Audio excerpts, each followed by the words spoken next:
The boy stood barefoot in the half-frozen mud, his breath a pale ribbon that curled upward and vanished into the gray morning mist. Around him, the crowd jostled for a better view, elbows digging into ribs, frostbitten fingers clutching scraps of bread or sleeves, eyes glazed with that sick hunger particular to spectacle. Somewhere beyond the rows of shoulders and cloth-wrapped heads, the bell of St. Dunstan's tolled once, then fell silent, its echo smothered by fog. The wooden scaffold, slick with hoarfrost and stained a dozen times over, waited like a beast with its mouth wide open. Ropes hung limp, the block squatted in the center, and beside it, sharpening his blade with a steady, almost meditative rhythm, stood the man no one dared look at for too long.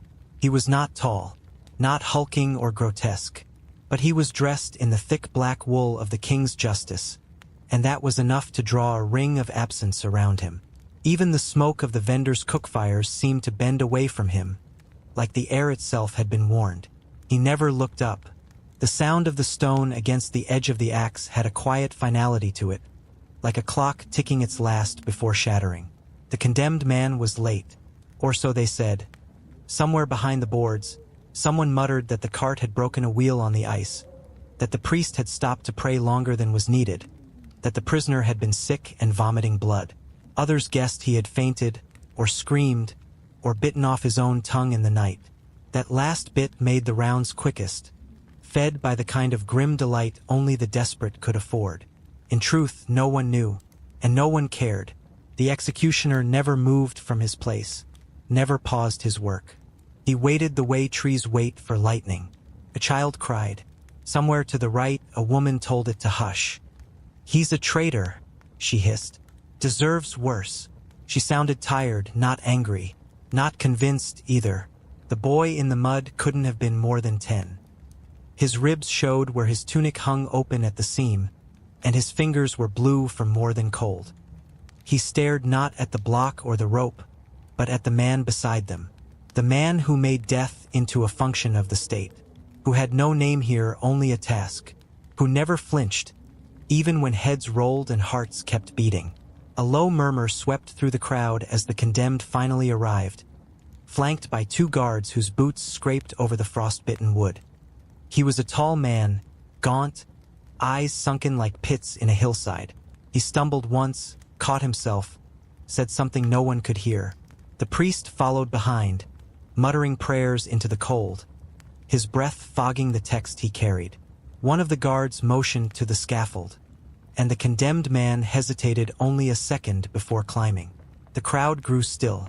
The executioner wiped his blade with a linen cloth and nodded to the priest. The ritual was short, a few words about repentance, mercy, pardon that could not come, then silence. The condemned bent to kneel. It was over in seconds.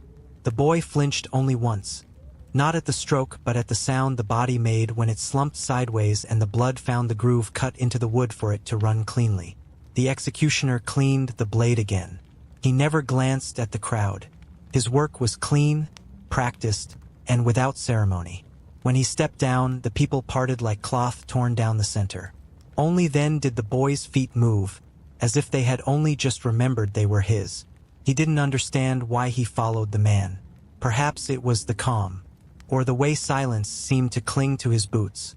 Perhaps it was because something in the boy's thin chest stirred with the knowledge that people feared this man for a reason they wouldn't name. That they looked at him the way they looked at wolves in winter, necessary, untouchable. Something old and outside the rules of ordinary grief. The man's house stood at the edge of the city, past the walls, past the meat market, past the places where children were told not to go after sunset. It looked like any other house if you didn't know, but the windows were shuttered from the inside, and no one ever knocked. The boy waited until dusk to approach, standing under the twisted yew tree that leaned like a drunk toward the chimney. When the door creaked open, the boy didn't speak. The man looked at him, blinked once, and turned back inside.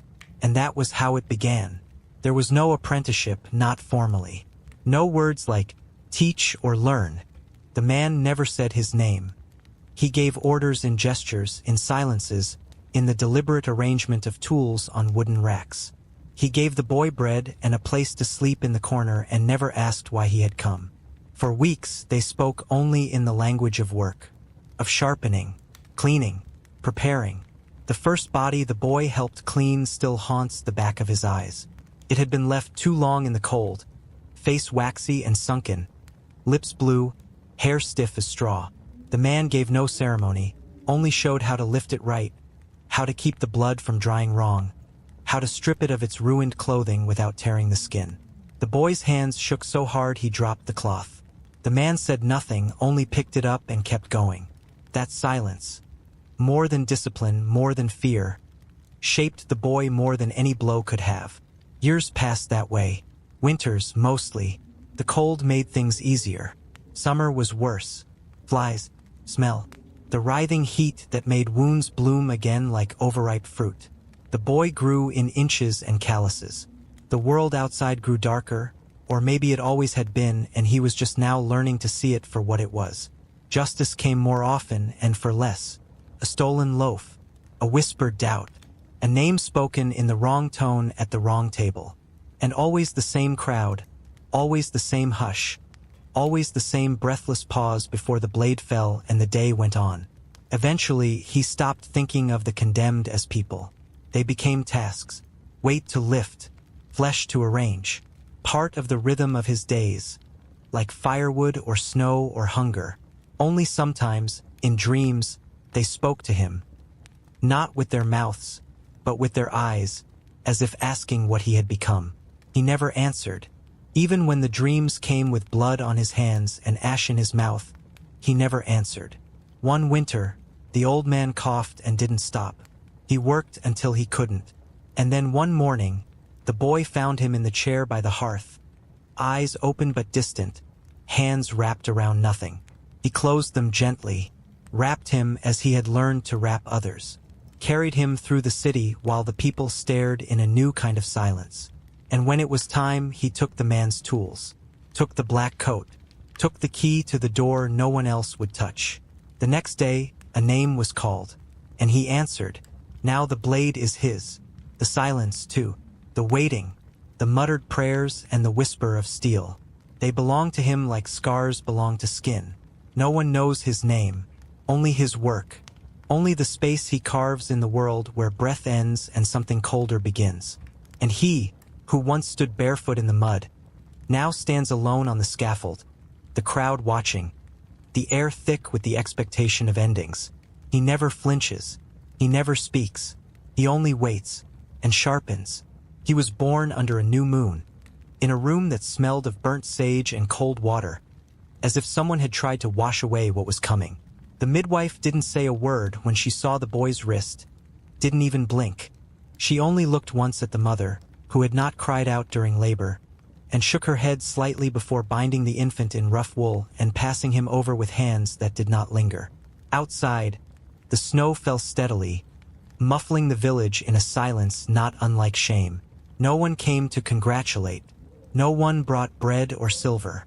The neighbors stayed behind their shutters, as though the act of birth itself might be contagious, and for all intents it was. The mark wasn't literal, there was no branded symbol, no crest burned into flesh, but it might as well have been. Passed in blood and in name, unspoken but absolute. Everyone knew what family he came from, and that alone was enough. The boy was born into a caste that did not have a word in polite speech, a lineage considered necessary and vile in equal measure. His father was the executioner, his grandfather before him, and now he too belonged to the line that swung the sword and cleaned the blade. In most cities, this was not a role chosen but assigned, locked into the body like bone, not belief. The position passed down not only because no one else would take it, but because no one else was allowed. The taint of death had to stay contained. From the moment of his first breath, the boy existed on the other side of a line drawn deep in the social dirt. He could not play with other children. If he reached for a hand, it was withdrawn. If he came near food, it was discarded. Not with violence, not at first. Just the quiet horror of those who had been taught that his kind carried misfortune like fleas.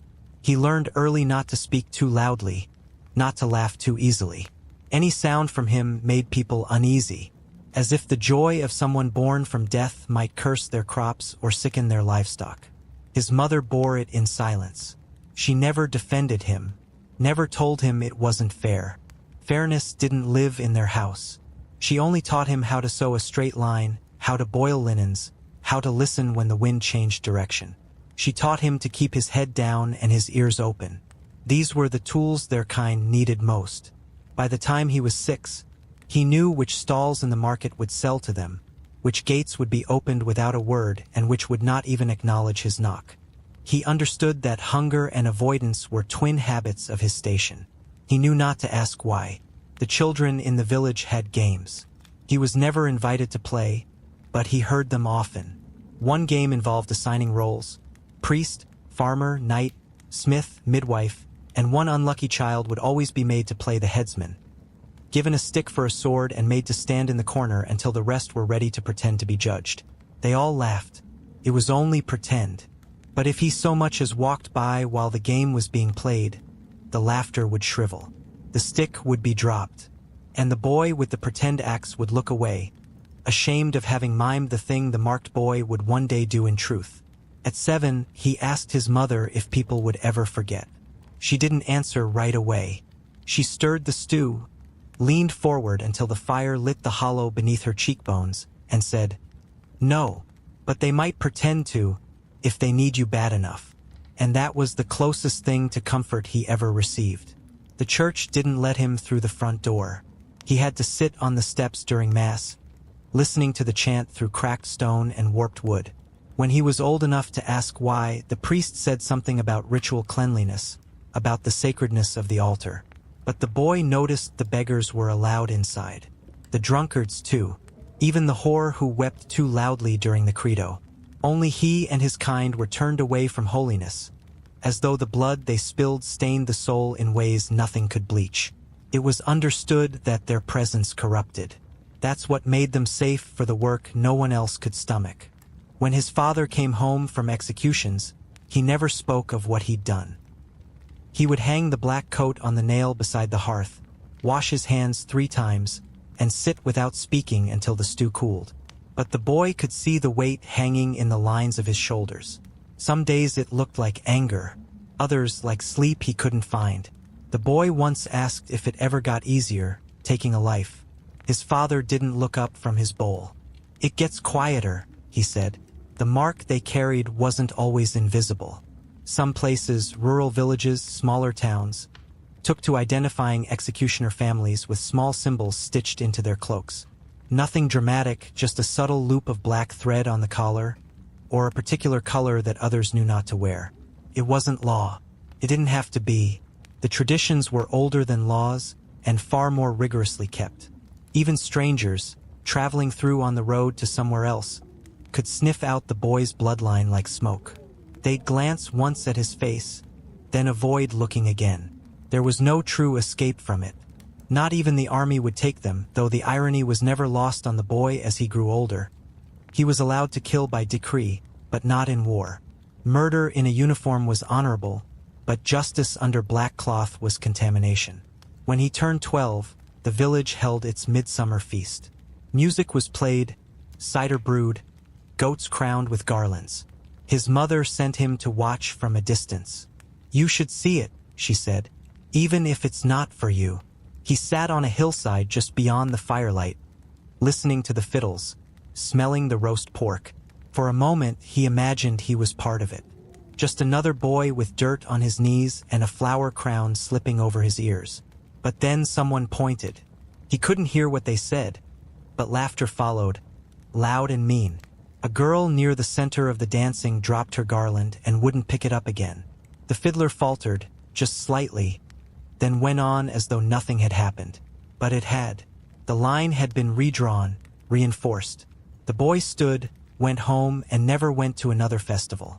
By 15, he had learned not just silence but invisibility. How to step through a crowd without brushing anyone. How to speak softly enough that people could pretend they hadn't heard. How to move like shadow instead of person. He became efficient, quiet, observant. His father took him to the gallows not to watch the execution but to learn the crowd. How they leaned forward, who cried, who turned away, who smiled. That last one was the most dangerous. The ones who smile, his father said, are the ones who do what we do if they were allowed. And still, no matter how skilled he became, he remained apart, unmarriageable, unhoused by anyone but his blood. At 16, a girl whose name he never knew offered him a flower behind the smokehouse. Kindness, maybe curiosity. He didn't touch it. "Don't," he said, though it sounded like "thank you." She blinked, and the silence between them was a verdict neither one spoke aloud. She dropped the flower, walked away. That was the last time a stranger tried to touch him. The worst part of the mark wasn't the fear. It was the forgetfulness that came with it. People learned to look through him, not passed through, as if he were smoke, not skin. He could have died in the street and only been noticed when the dogs began to circle. And yet, when death was needed, when some thief had to be made an example, when some heretic had to be silenced, suddenly they remembered him in great detail. They knew where he lived. They sent word by courier.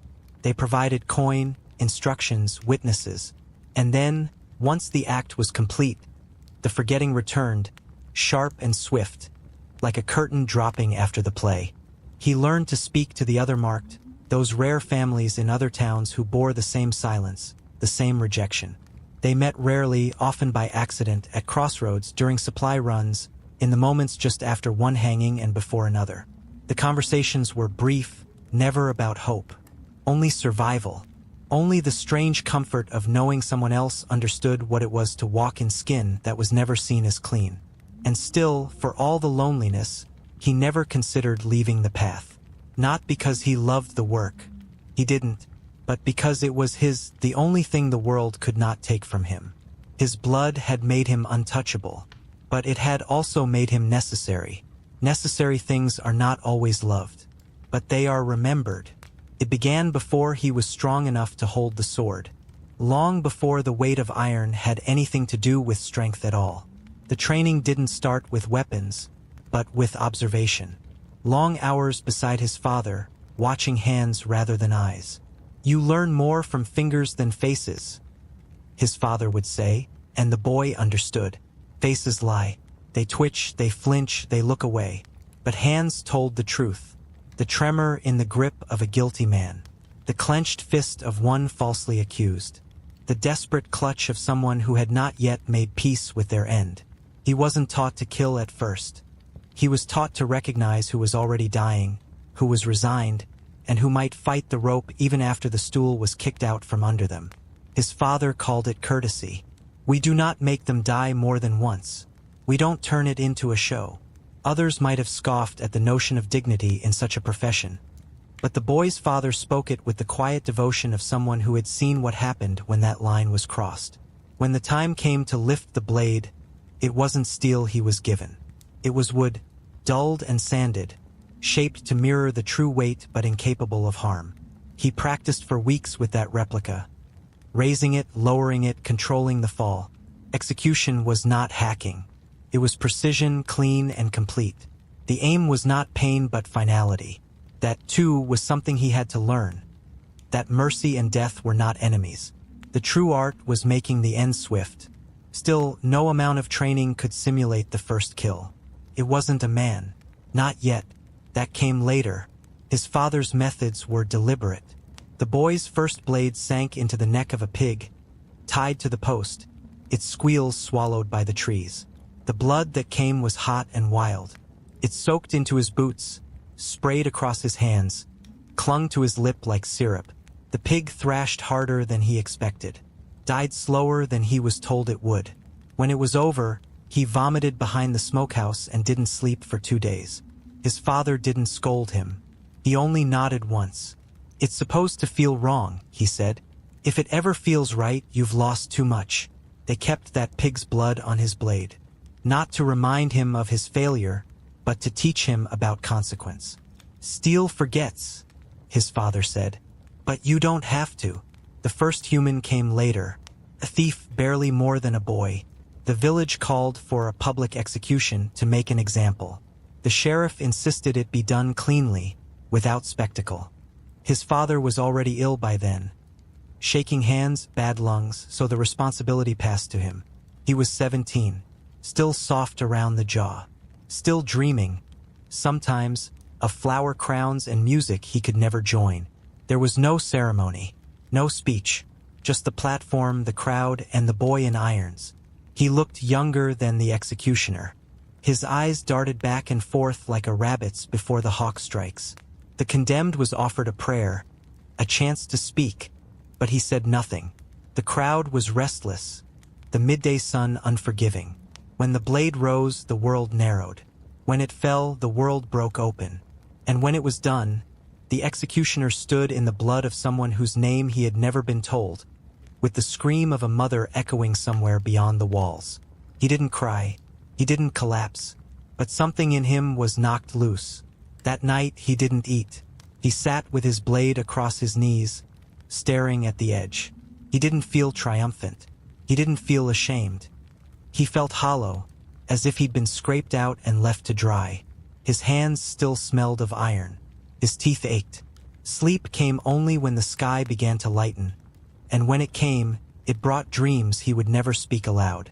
The rituals followed, not ones taught, but ones he made, tiny acts that had no power except what he gave them. He began to light a single candle before each execution. Alone in the chapel, he was still not allowed to enter fully. He did not pray. He only stood and listened to the silence. He started washing the blade 3 times afterward, once for the condemned, once for himself, and once for the next soul it might touch. He stopped looking into the crowd, stopped letting his eyes seek out the faces of those who came to watch. Some watched with horror, some with glee. Both were unbearable. He wrote their names, the ones he was given, on small slips of paper and buried them behind the smokehouse. No one told him to do this. No one knew he did. But the names haunted him less when he gave them somewhere to go. Over time, the buried stack became a mound, then a quiet patch of overgrown earth. The paper would rot. The names would fade. But something of the man who died remained, at least enough for the executioner to remember he had once been more than a body on a scaffold. There were times he doubted himself. Times he stood over the condemned and wondered if the accusations were true, if the trial had been fair, if the punishment was just. His father had warned him against these thoughts. You're not a judge. That's not your weight. If you take it, it'll break you. But the son couldn't help it. He was not born with a heart that turned off on command. One night, after a hanging that had gone wrong, a broken rope, a second fall, a neck that didn't snap clean, he found himself kneeling in the woods, hands trembling, eyes wet. He'd done what had to be done. He'd ended it. But something had changed in him. He had seen not only death, but suffering he had caused by hesitation. That was the moment he understood what his father had meant. It was not the killing that destroyed you. It was the doubt. After that night, he became meticulous. Every rope measured, every knot tested, every blade sharpened not once but 3 times. He learned not only how to kill, but how to do it without cruelty. Quick hands, his father had said. That's the last kindness we give them. And yet, kindness was not always noticed. The crowd wanted blood, wanted groans, spectacle, divine justice wrapped in gore. When he was fast, when he was clean, they sometimes booed. A good death, he learned, was rarely appreciated by those who came to feast on suffering. He began to speak to the condemned before the end. Quiet words, barely more than a whisper. Sometimes they asked him questions. Sometimes they wept. Sometimes they were silent, eyes far away, already gone. But he always spoke. He never told anyone what he said. It wasn't for the crowd. It wasn't for himself. It was for the moment, the bridge between a life ending and whatever came next. Ritual became the only thing that kept him whole. Without it, he feared he would begin to unravel. Every blade he touched had to be laid in a certain order. Every garment worn in a certain way. He did not drink the night before an execution. He did not touch another living soul until the work was done. These weren't laws. They were shields. Small, invisible protections against the creeping rot of guilt that settled in when the world was quiet. He once watched a fellow executioner drink himself into madness. A man from a neighboring village, younger than him, too proud, too fast with the axe. The man began dreaming of his victims, seeing their faces in puddles, in smoke. Eventually, he wandered into the woods and didn't return. When they found him, he'd buried his tools in a shallow grave and cut his own throat with a whetstone. He hadn't even used a blade, just the grinding edge of a thing meant to keep weapons sharp. As if he wanted to dull himself down to nothing. The executioner never forgot that. From then on, he sharpened his blades with reverence. He treated each edge as both a responsibility and a wound. And so he endured, not because the job grew easier, but because the rituals gave the pain somewhere to go. He began to speak less in crowds, took longer walks alone, laughed rarely, but when he did, it was quiet and real. He never told anyone he still dreamed of the first pig, or of the boy whose name he buried behind the house, or of the days he wondered what it might be like to live unmarked, to choose a craft, to be welcome at a table. He only carried the blade, and made it swift. It was the smell that marked their house from the others. Not blood, though there was always some trace of that in the air, but oil and iron and wood smoke, mingled into a scent as distinct as a name. It clung to their clothes, soaked into their bedding, coated the wooden beams above the hearth. The neighbors noticed it. They stepped wide around the front path. Children were pulled in tighter when they passed. But it was home. It was the scent of routine. Most mornings began not with breakfast, but with steel. The blades had to be inspected daily. No rust, no nicks, no signs of age. Their father made it a lesson. If the tools are sound, he said, the work is cleaner. If the work is cleaner, the burden is lighter. He never raised his voice, never struck them. But the weight of his silence when a handle was left unsanded or a whetstone misplaced was heavier than any hand. There was a shed behind the house. Most villages had them, for storage, for livestock, for craft. Theirs had a different purpose. Inside were the tools of the family's inheritance. Blocks, ropes, blades, nails, manacles, chalk, everything oiled and arranged with obsessive precision. No child entered that place without permission. It wasn't locked, but it didn't need to be. They all felt the invisible line that divided the tools of life from the tools of death. Even when their games brought them to the threshold, none dared cross it unless summoned. Play, when it happened, was strange. Their toys were hand-carved, sometimes from scrap wood, sometimes from cast-offs too warped for execution blocks. A wooden horse, a crooked soldier, a doll without a face. The games followed the shape of their world. Pretend you're the prisoner. Pretend I'm the hangman.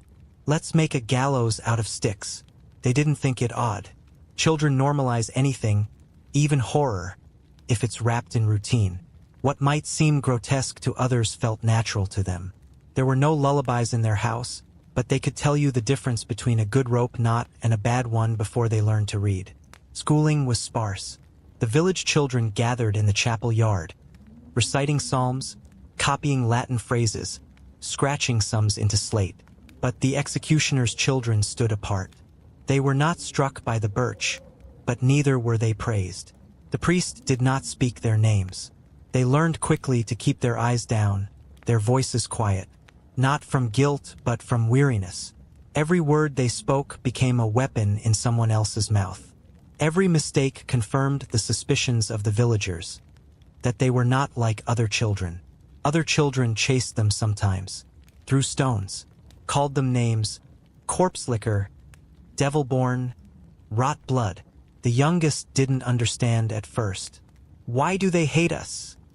He asked his sister once, after coming home with a split lip. She didn't answer, only pressed a cold cloth to his face and said, "Don't give them your tears. It's what they want." Their parents never interfered, not because they didn't care, but because they knew the world wouldn't change for their sake. Better to harden early, learn how to carry it.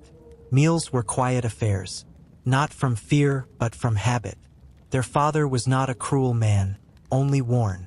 Their mother said grace with eyes half-lidded, fingers always twitching, counting something invisible, a private ritual to keep away dread.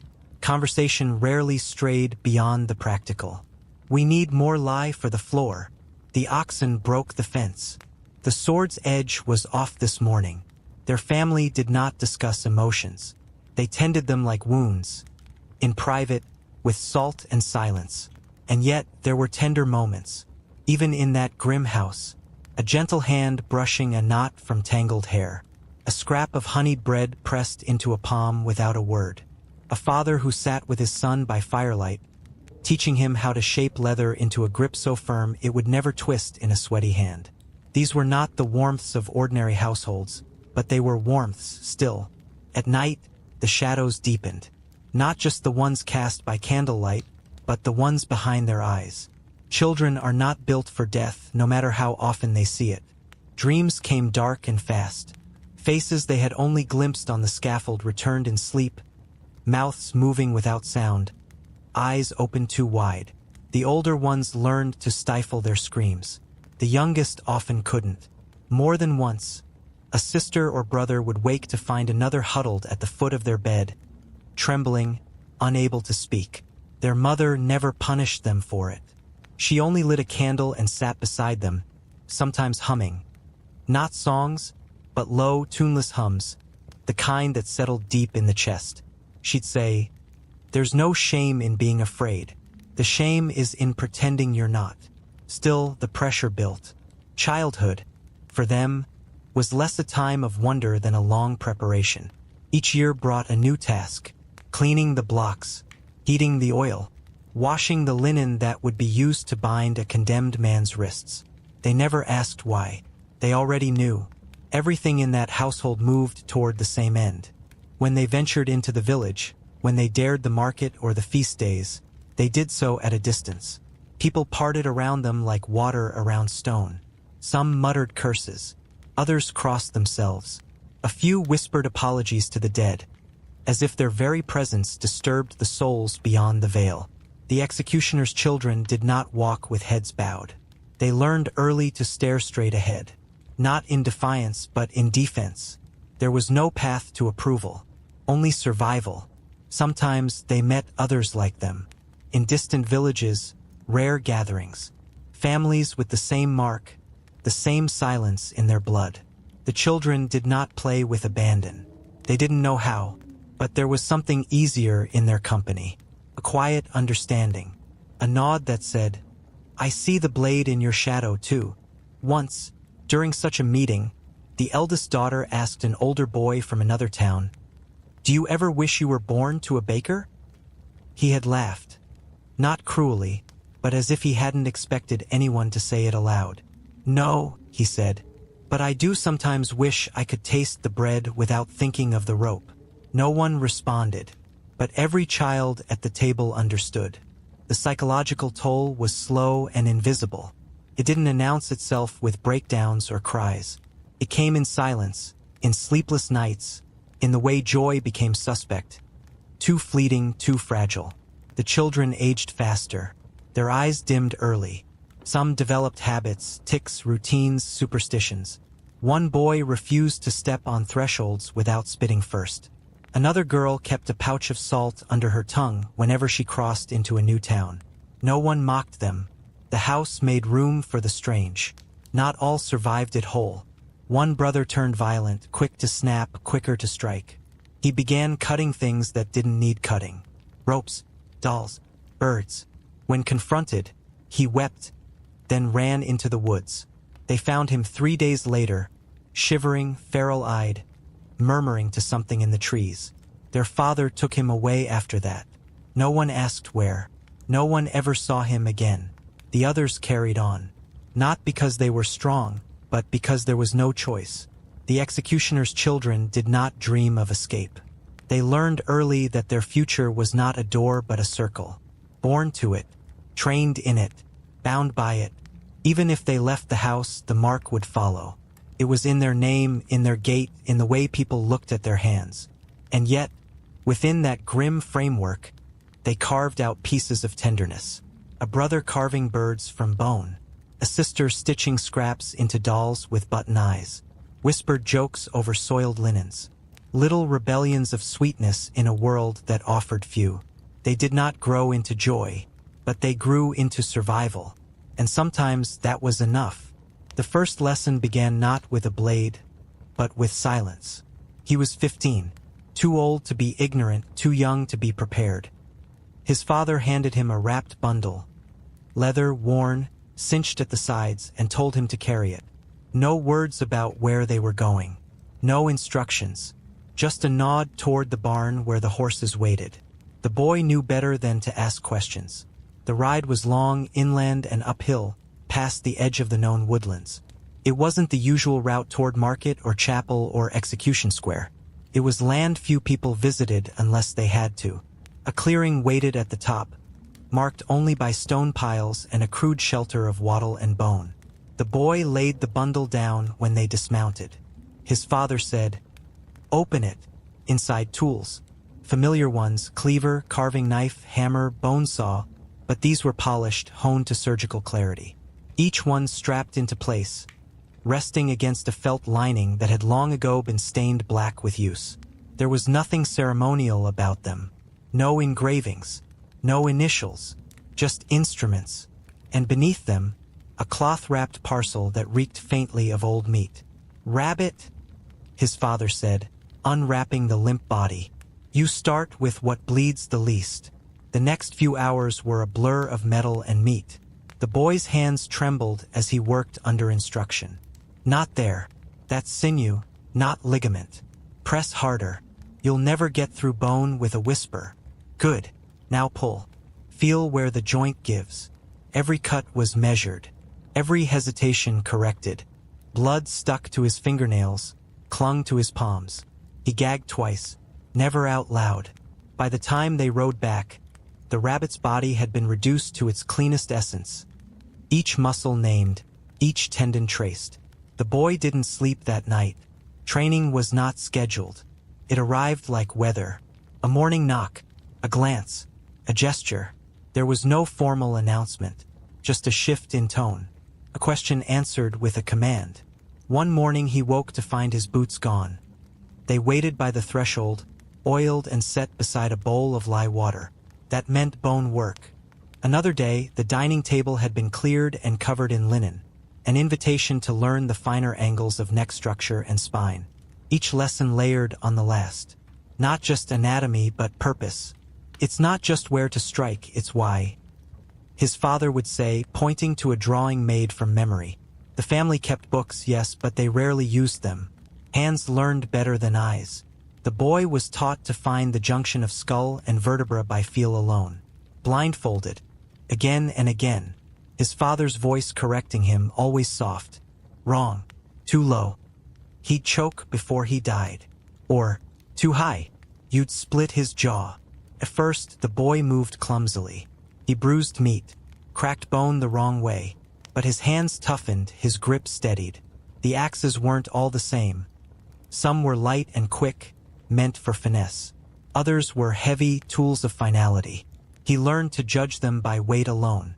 Blindfolded again, his father would place one in his palm, and he had to name it. The bull axe, the drop cleaver, the French edge. He got faster, more certain. Then came the bodies. First animals, goats, pigs, once even a deer brought in from a poacher's trade. Not killed for practice, but already dead. Gifts from butchers who owed the family quiet debts. The boy dissected them under watchful eyes. Learned the difference between a joint that separates and one that shatters. He mapped the spine with a fingertip, practiced swift. Clean incisions meant not to mutilate but to end. Eventually, there were human corpses. Not executions, not yet. These were the nameless, bodies unclaimed by kin, granted to the family for burial but first used for instruction. They were never treated lightly. The father always lit a candle, said a name even if invented. "You must give them a name," he told the boy, "or you'll forget they were people." The boy held his breath the first time he touched one. Cold, rubber-thin skin, stiff where the blood had settled. His hands moved slower. There was no blood to hide mistakes. His father stood over him. Neck first. Trace it. Find the hollow at the base. The boy did. Now press. Harder. He did. You feel it? That's the line. If your blade misses it, he'll suffer. Precision mattered more than strength. A good executioner didn't just strike. He calculated. Weight, muscle, the tilt of the condemned's head. Every scaffold was different. Wind mattered. So did mood. If he's terrified, his muscles tighten. That changes everything. They practiced with straw dummies, mounted on blocks weighted with stones to mimic a head's resistance. The boy learned to strike once, no tremble. Over and over. Not hard, right? His arms ached. Blisters tore. He couldn't hold a fork some days. But he never quit. There were ethics, 2 lessons unspoken but never forgotten. Don't look away, his father once warned, when the boy flinched during a particularly loud break of bone. The dead give us their stillness. The least you can do is witness it. More followed. Smell. Movement. Even silence. You'll know a clean cut by the way the room sounds afterward, his father said. The boy listened, and one day he understood. A bad strike left a noise behind, groans, gasps, shuffling. A clean one brought stillness. Stillness was mercy. He also learned the law, or at least the version passed down in the executioner's tongue. How long a man could be kept before death. What counted as heresy versus theft. Which crimes earned rope, which earned steel. And the customs. A man sentenced for treason had to be beheaded facing west. A woman sentenced for infanticide could not be touched by a blade, only rope or drowning. There's no reason behind it, his father admitted once. But it matters. If we break tradition, we become butchers. He was made to watch executions. Quiet, always at the edge of the crowd. Not hidden, not introduced. Just a boy with dark eyes and a straighter spine than the rest. He watched his father work. The walk to the scaffold, the positioning, the nod, the strike. Then the aftermath. The body lowered. The axe cleaned. The silence returned. Later, at home, they would go over it. Did you see the angle of his knees? That meant he was ready. He blinked just before I raised the blade. Next time you'll have to adjust your swing. The boy never asked when he would perform his first. That question hung in the air like fog. Instead, he trained. His strikes got smoother. He could split wood so cleanly that it cracked down the grain without a splinter. His posture adjusted, hips square, shoulders back, chin lowered to gauge depth and height. His body became a weapon, not a sword, but a block. Unmoving, reliable. He began having the dreams. Not nightmares, he had those already, but the executioner's dreams. Split seconds of flash, of striking air, of waking with a blade still in hand. His father told him not to fight them. That's the training settling into your blood. But not everything was technique. There were deeper lessons, passed like secrets. You'll be tempted to think the axe is yours, his father said once, as they sat sharpening blades by moonlight. It's not. It belongs to the sentence. You're just the one holding it. The boy nodded. He understood more than he could say. And yet, in the quiet moments, when he washed the blood from under his nails, when he oiled the hinges of a manacle, when he caught his reflection in the blade and did not flinch, he felt the change. He was no longer a child. Not fully. Not anymore. He was becoming something else. The day he first stood on the scaffold alone, the sky was gray. Not the theatrical storm clouds of ballads and cautionary tales, but a soft, colorless stretch of morning that dulled every sound. There was no announcement that it would be his trial. His father handed him the blade with a cloth wrapped round the handle and walked away, his back receding into the haze of the courtyard below. That was the signal. No blessing, no instruction, just trust or perhaps inevitability. The condemned man was young, not older than the apprentice himself, caught poaching on noble land twice. The first time they took a hand, the second time the head. That was the rule. The boy-turned-executioner read the sentence aloud, voice clear and even, as he'd practiced. No flourishes, no sermon. The man knelt at the block. No resistance. His breath was loud. That, too, had been warned about. The way the condemned often sounded more alive in those final moments. like their lungs refused to believe the truth. The apprentice raised the axe. Not too high. High enough. He felt his grip tighten instinctively. Shoulders locked. Weight shifted slightly forward. Time stretched. Somewhere in the distance, a crow cawed once, like a cracked bell. Then silence. He struck. The blow landed just above the joint. Clean, but not perfect. A thin thread of tendon held. The crowd gasped. His hands didn't tremble. He struck again, cleaner this time, and it was done. The body slumped forward. The head dropped, eyes open, rolling toward the basin like a discarded fruit. He stepped back, waited. His father reappeared then, not to speak, but to look. One glance at the severed spine, the absence of blood spray on the boots, the steadiness in the boy's breath. Then he nodded, approval subtle as a breeze. There was no applause, no coin tossed by grateful nobles, just the quiet removal of the body, the wiping down of the block, the slow, practiced walk back through the dispersing crowd. I followed him now, some curious, some afraid, others unreadable, but no one called him boy. That evening, his palms blistered in new places. His joints ached with the familiar soreness of control. His father poured them each a small measure of black mead, ritual, not celebration. They drank in silence. Later, the boy took the axe outside and buried the blade in salt, as tradition demanded after a first execution. That night he slept without dreams. But the transformation didn't happen in a single act.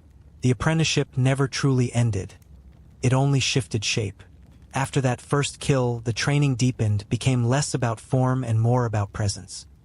He learned how to stand when facing a noble condemned by royal decree, how to keep his head bowed, how not to speak unless prompted. He was taught the exact distance to place between himself and a priest giving last rites. "You are neither man nor church," his father reminded him. "You are the blade that follows both." In the months that followed, he performed 5 more executions. A murderer, a deserter, 2 thieves, a woman accused of sorcery, who spat in his face before kneeling. With each death, he noticed new things. How blood behaved differently depending on the hour. How some condemned urinated in fear while others sang hymns. How wind direction could carry a scream farther than the eyes could follow. And he began to hear his own name less and less. People called him the boy with the axe, the son of the edge, or just him. At market, silence followed his steps. At chapel, he sat at the back, the pew beside him always empty. It was not anger, not hatred, something colder, reservation. The quiet recoil of a world unsure how close death should be allowed to walk among them. One morning, he woke to find a parcel at the door. A cloak, black with a red-threaded hem, folded with surgical precision. His father was gone, called to another village, another scaffold. There was no note, no instruction, but the boy understood. This was the garb worn by those who had crossed the threshold. Apprentices did not wear the cloak. Executioners did. He held it in his hands a long while before putting it on. And from that day forward, the blade was no longer a weight he lifted. It was a part of him. Even the walls smelled of iron. The house stood just outside the village, far enough that the bell tower's evening call sounded faint and distorted by the wind, close enough that the smoke from the chimneys still reached its crooked roof in the mornings. It leaned slightly, as though burdened by its purpose. The door stuck in wet seasons. The windows were patched with skins when the glass cracked. Inside, the air hung thick with dampness, salt, and something older, a scent that could never be scrubbed from wood. This was the executioner's home, not by choice, but by inheritance. Most towns and baronies offered such houses as part of the role, a small payment in kind for the work others would not touch. But no matter how large the dwelling, how fine the craftsmanship, the house itself remained tainted. Tradesmen refused to repair its thatch. Priests did not bless its doors. Neighbors built hedges taller than men to separate their gardens from its shadow. The family did what it could to survive within those walls. Rooms were sparse, functional. A hearth that smoked too easily. A basin in the corner for washing. Straw-stuffed mattresses prone to lice. They kept chickens at one point, though after a harsh winter only the rooster remained. Mean, half-blind, and prone to attacking strangers. The garden was dry and stubborn. No fruit tree would take root.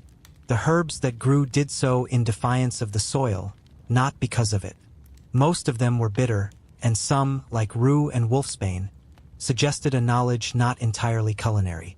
Meals were whatever could be bartered, grown, or scavenged. The executioner's wages were paid irregularly, sometimes in coin, more often in bread, salt, or hides from the bodies they dispatched. Rarely silver, never gold. Markets tolerated them just enough to trade, but never offered fair prices. Butchers overcharged. Bakers handed over loaves with the tips of their fingers, never palm to palm. Even the fishmonger, who owed the family a life saved during a plague year, rarely offered more than the scrawniest pike. Breakfast, if it could be called that, often consisted of barley mash or broth thin as rainwater. Sometimes black bread if there was enough flour. Cheese was rare, eggs even rarer, usually saved for sickness or guests, not that they had many. Meat was an uncertain luxury, sometimes fresh from a willing trade, more often scraps saved from condemned stock.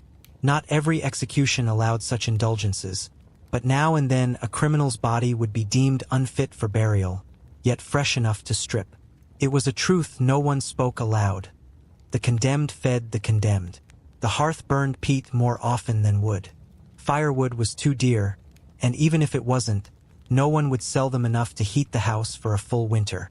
The smell of burning peat, acrid and muddy, clung to everything: clothes, linens, hair. When the weather turned cruel, the family huddled in the center room, bedding dragged close together, cloaks layered thick. Even then, frost rimmed the inner panes by dawn. The younger children sometimes coughed for days, rattling wheezes that frightened their mother but drew little notice from healers, who rarely came beyond the village edge. Disease was a familiar guest. The damp, the drafty walls, the constant exposure to blood and excreta, these ensured a body never stayed well for long. Ringworm, rickets, boils, and worse. The younger son once nearly lost his foot to rot after cutting it on a rusted chain. It was the executioner himself who seared the wound with a red-hot blade and stuffed it with moss. Murmuring old words passed from one axe hand to another. The boy screamed until he passed out. He kept the foot, but walked with a limp for years. Cleanliness, as the outside world understood it, was a luxury. Baths were taken in the same tin basin used for laundry and butchery, filled and refilled with well water carried in buckets that leaked at the seams. Soap was saved for visible filth, not comfort. Hands were rinsed often, especially after work, but the notion of sanitation was instinctive, not scientific. They cleaned because blood bred fever, because entrails drew flies, because rot carried voices no one wished to hear. The tools had to be immaculate. That was non-negotiable. Axe blades were scrubbed with ash and vinegar, then oiled and wrapped in linen. Saws were boiled, then dried near the fire, turned regularly to avoid rust. Anything with a hinge or hook was packed in salt or stored in pitch-black drawers to keep out moisture. A dull blade was not only shameful, it was dangerous, causing delays, errors, pain. And more than anything else, pain was what they feared, because pain returned, not always in the condemned, but in memory, in dreams, in the skin. The executioner's wife once told her daughter, "You carry the screams in your bones," and she meant it. Sound lived in the body, the sound of splintering bone, of a crowd's murmur turning sour, of a child crying out as her father lifted a cleaver. All these lodged somewhere deeper than flesh. Even in sleep, health was tenuous. Nightmares were common, so were fevers. The family kept dried willow bark, thistle tea, and garlic root for infection, though some remedies worked better in story than in practice. Wounds took longer to heal. Bruises stayed visible weeks after they should have faded. They chalked it up to the air, the thick, stagnant humidity that hung around their land like a second skin. Or perhaps it was the work itself, a curse that lived under the nails and never quite let go. Still, they endured. There was no room for softness, no margin for collapse. If the head of the house fell ill, someone else had to lift the blade. There were no substitutes, no replacements, only kin. Apprenticeship began early, not out of ambition, but necessity. The boy practiced striking wood not for pride, but because if his father's hands failed, his would be called next. Illness did not delay justice. It only delayed its execution. And when death visited the executioner's household, as it did often, it came quietly. No priest administered final rites. No mourners followed the body to the grave. They buried their dead at the edge of the woods, wrapped in cloth and laid with tools, a token to show their place in the order of things. The graves were unmarked save for a stone, sometimes carved, sometimes bare. No one wept aloud. Grief was something kept hidden, folded tightly, like the blood-stained linen stored in the lower chest. But even in this harshness, life went on. They laughed on occasion, at a misfiring stove, at the rooster's battle with a curious fox, at the youngest child's stubborn insistence that she'd one day wield the axe, better than the lot of you. They sang, though only indoors. They made crude toys from twine and carved bones. They told stories, often ones too old to be traced, about blade spirits and scaffolds that groaned when a man was innocent. These weren't luxuries. They were armor. They made a home where no one else would. And in doing so, they survived. The silence began not as a command, but as a condition. No one ever told the children, "You must not speak." Rather, it was shaped into them through glances, unfinished sentences, and the weight of conversations that turned cold the moment they entered a room. They learned, over time, what could be said aloud and what must be buried inside, like a body beneath the frost. It started with simple things, where not to walk in the village, which names not to ask about, which festivals they must never attend. Later, it deepened. When a boy from the town once asked the executioner's eldest where her father worked, she paused too long. He laughed at her silence and called her slow, and for weeks after, she said nothing at all. Not to him, not to anyone. It was easier that way. Their father spoke rarely and taught even less. When he did speak, the words came sharp, clear, never repeated. The ears of the scaffold are longer than its shadow. Never tell a name unless the grave is older than the memory. We cut flesh, not truth. These sayings were passed down like scripture, cryptic and absolute. They were not explained. One learned their meanings through mistake, and mistakes in this family were costly. The oaths came with age. Formal words spoken beneath the waxing moon, repeated by firelight with hands stained in animal blood. It was not theater. It was bond. By the blade and the breath, I hold silence sacred. What the condemned carry to the block, I carry beyond it. It was not only a promise of confidentiality, it was a pact to carry what others discarded.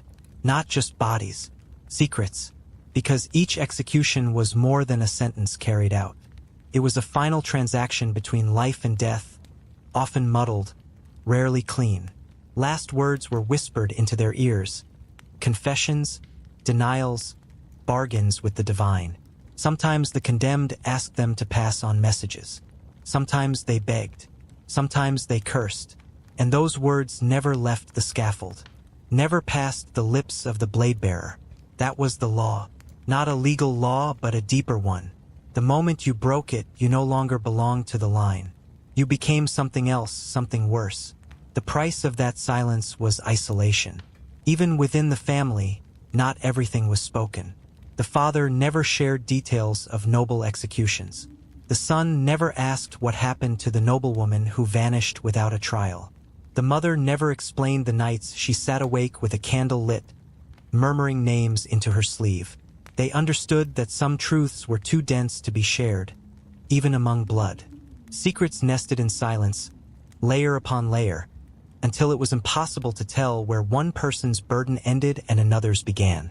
Friendship, if it existed, was a strange and brittle thing. Children from the village might play near the executioner's land, but they never crossed the threshold. If one did, it was by dare or mistake, and they never returned a second time. Adults were no different. Conversations at market were short, strained, full of stiff nods and eyes that darted elsewhere. A neighbor once offered them turnips after a harvest glut but left them on the ground, halfway between the house and the road, rather than hand them over. And so, The children learned to talk to each other, to invent worlds where they weren't feared. They gave names to shadows, played games in the fields behind the burial grounds, invented languages only they understood. But even those bonds were shaped by the unspoken rules. If one child saw something, an execution, a punishment, a suffering too intimate to ignore, it was never discussed.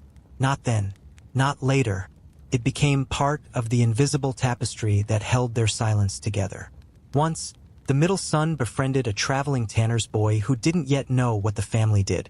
They met at the river, skipped stones, shared crumbs and stolen apples. For a few months, he came by nearly every day. But the day he asked why the boy's hands smelled of metal and fire, the executioner's son gave no answer. The next day, the tanner's cart passed by their road without stopping. The boy never returned. His father never mentioned it. His mother didn't ask. That night, the child sat beneath the table and carved a small figure into the beam. A man with no face holding an axe. Years later, when he himself stood where his father once had, he would run his fingers over that carving and remember the weight of losing someone without ever calling them a friend. Even love was shaped by secrecy. The eldest daughter, sharp-eyed and quieter than the rest, once fell for the blacksmith's apprentice. He brought her iron nails wrapped in cloth, saying they were gifts from the forge, and she would smile without showing teeth. They met by the edge of the wood when no one watched. He spoke of distant towns, of running away, of the warmth of another life. She listened, never answered. She knew how it would end. The day he asked her what her family truly did, she said nothing, not even no. He never returned. And when she married years later, it was to a man from far away, a widower who had seen enough death to ask no questions of hers. In time, the silence became armor. Not merely protection, but identity. The executioner was silent. The executioner was still. That was the image the world accepted. To speak too much, to show too much grief or joy or anger, was to shatter that illusion. The condemned expected a figure of stone, not flesh, and so they became it. And yet the silence did not make them soulless. It made them careful, careful in their words, in their gestures, in the way they touched one another's arms before a storm, in how they folded a shroud, in how they lifted a child who had watched too closely and whispered, "You don't have to carry this yet." But eventually they all did, and the burden did not lessen with time. It deepened. Silence, once a survival tactic, grew roots in the mind and settled in the bones. It bled into how they dreamed, how they prayed, how they held themselves when no one was watching. Even laughter, when it came, carried a sharp edge, the kind that knew it would never be fully trusted. They laughed in private, behind doors, where no outsiders could mistake it for arrogance or indifference to death. Every public emotion became dangerous, potentially misread, always watched. Their silence was not passive. It was chosen and reinforced daily. They saw what happened to those who broke it. Executioners who bragged, who drank too deeply and let details slip, who grew too fond of the scaffold's power. They were cast out, or worse. One story told of a man in the north who boasted of a noble's confession. Within a week, he was found hanging from his own rope. Whether by his hand or another's was never said. His name vanished from the lineage records, his tools burned. That was the final price of speaking. And so the family carried their burdens not only with discipline, but with ritual. Each week they cleaned the tools in silence, not out of superstition but reverence. It reminded them what they were and what they must never become. They whispered no names during these cleanings, not even among themselves. They simply scrubbed, oiled, sharpened. The youngest children watched in stillness, learning not just how to care for an axe, but how to hold a secret inside a heartbeat. Sometimes silence took other forms, rituals of denial, of rewriting what had been seen or heard.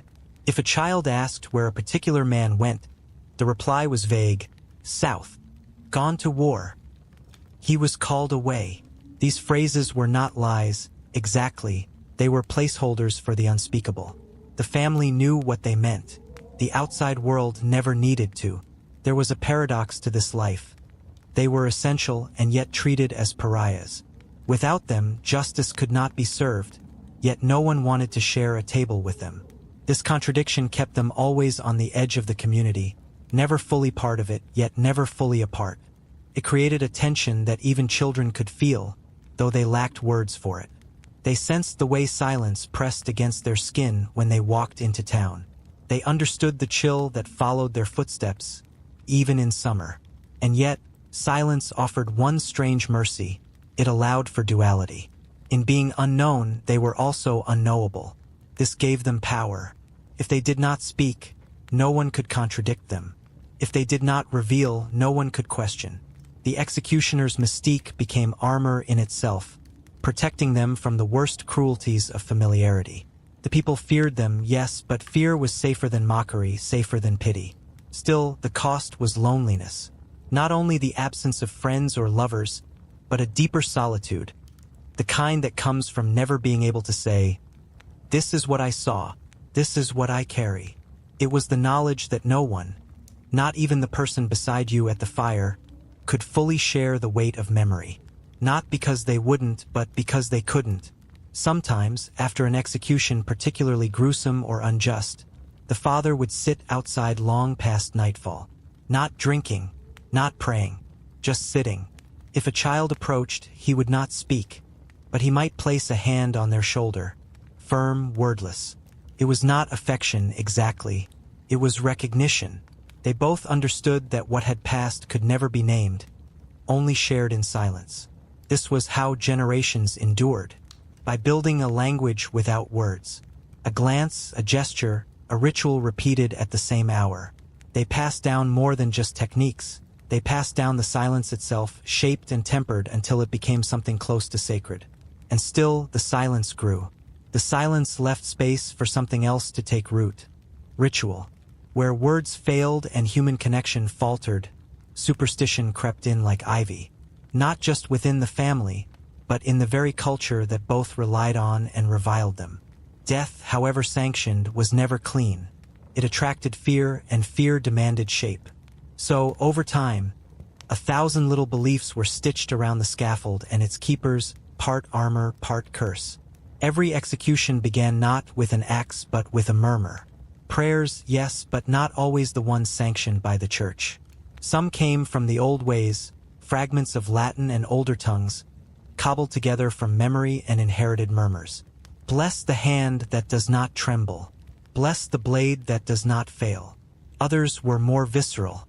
One whispered the name of the condemned 3 times under breath before touching the blade to their skin, not as a blessing, but as a way to transfer guilt.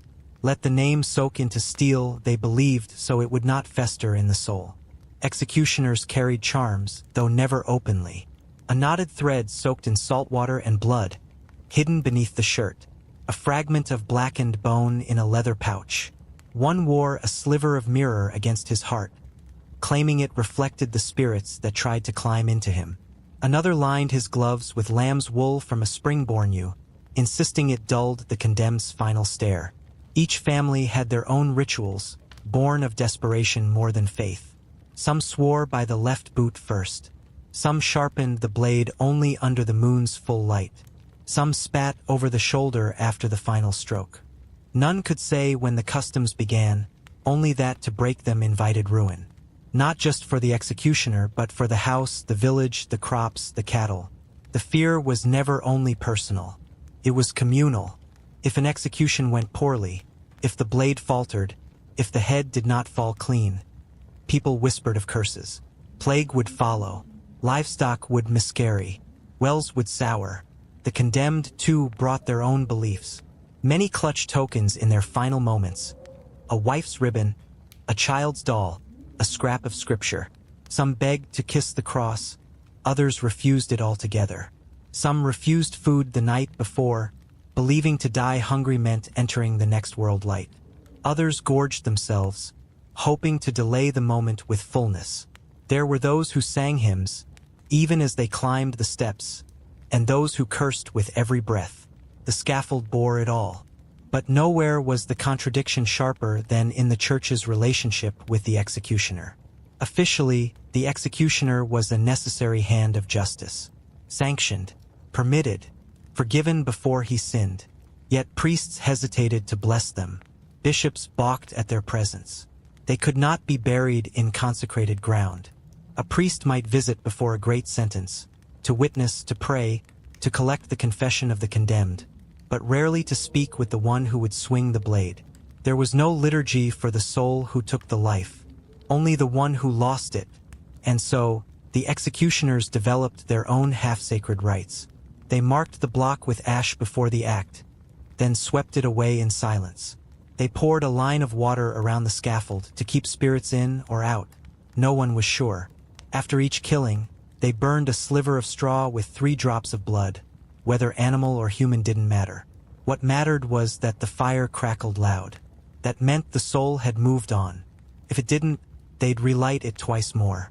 After the 3rd try, if the flame still sputtered, the executioner would not speak for a full day.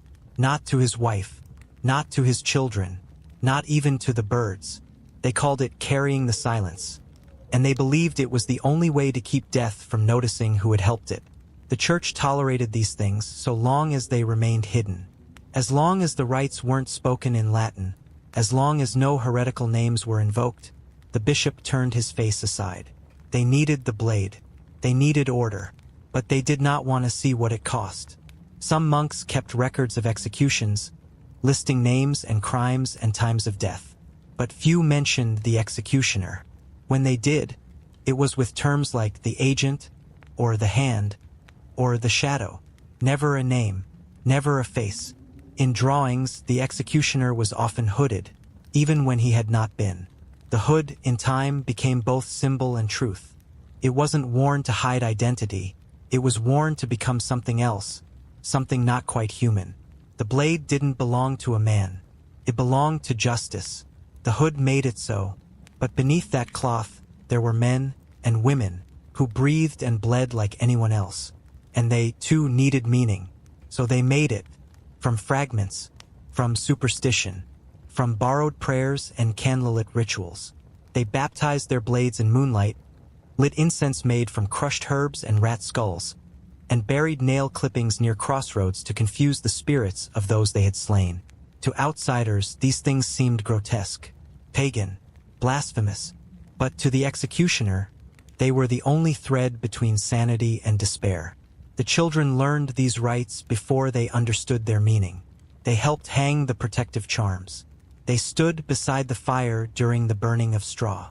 They watched as blood was mixed with milk to be poured on the earth. These things weren't explained, they were passed along like breath. When the time came, they would do them without thinking, just as their parents had. And maybe, in doing so, they too would sleep a little easier, because the blade did not rest. It did not ask if the cause was just. It only remembered the hand that swung it. The ritual extended far beyond the scaffold. It seeped into daily life, dictating how an executioner's family moved through the world. Children grew up with the sounds of whispered prayers and the smell of strange incense, the ghostly chant of sacred words repeated in the half-dark of their home. No one could explain why these things mattered, only that they did. It wasn't superstition if it was necessary for survival. To question was to risk everything. There were particular days, too, when the entire family would gather around the hearth, the fire crackling with unspoken significance. It was during these moments that the eldest would recount the old stories, the tales of how the family's bloodline had survived, generation after generation, by virtue of its role in society. It was a tale laced with pride, but also heavy with the understanding of sacrifice. They did not speak of their role in public, but at night, in the stillness, they honored it. The younger children learned that no task, however grim, could be approached without first setting the right intention, without fortifying the soul through ritual. It was here, in the shadow of the fire, that they learned the importance of the hour. The executioner's hour was a sacred moment, one defined not by the ticking of clocks but by the alignment of events, the position of the sun, the silence before the storm. To strike at the wrong time was to court failure.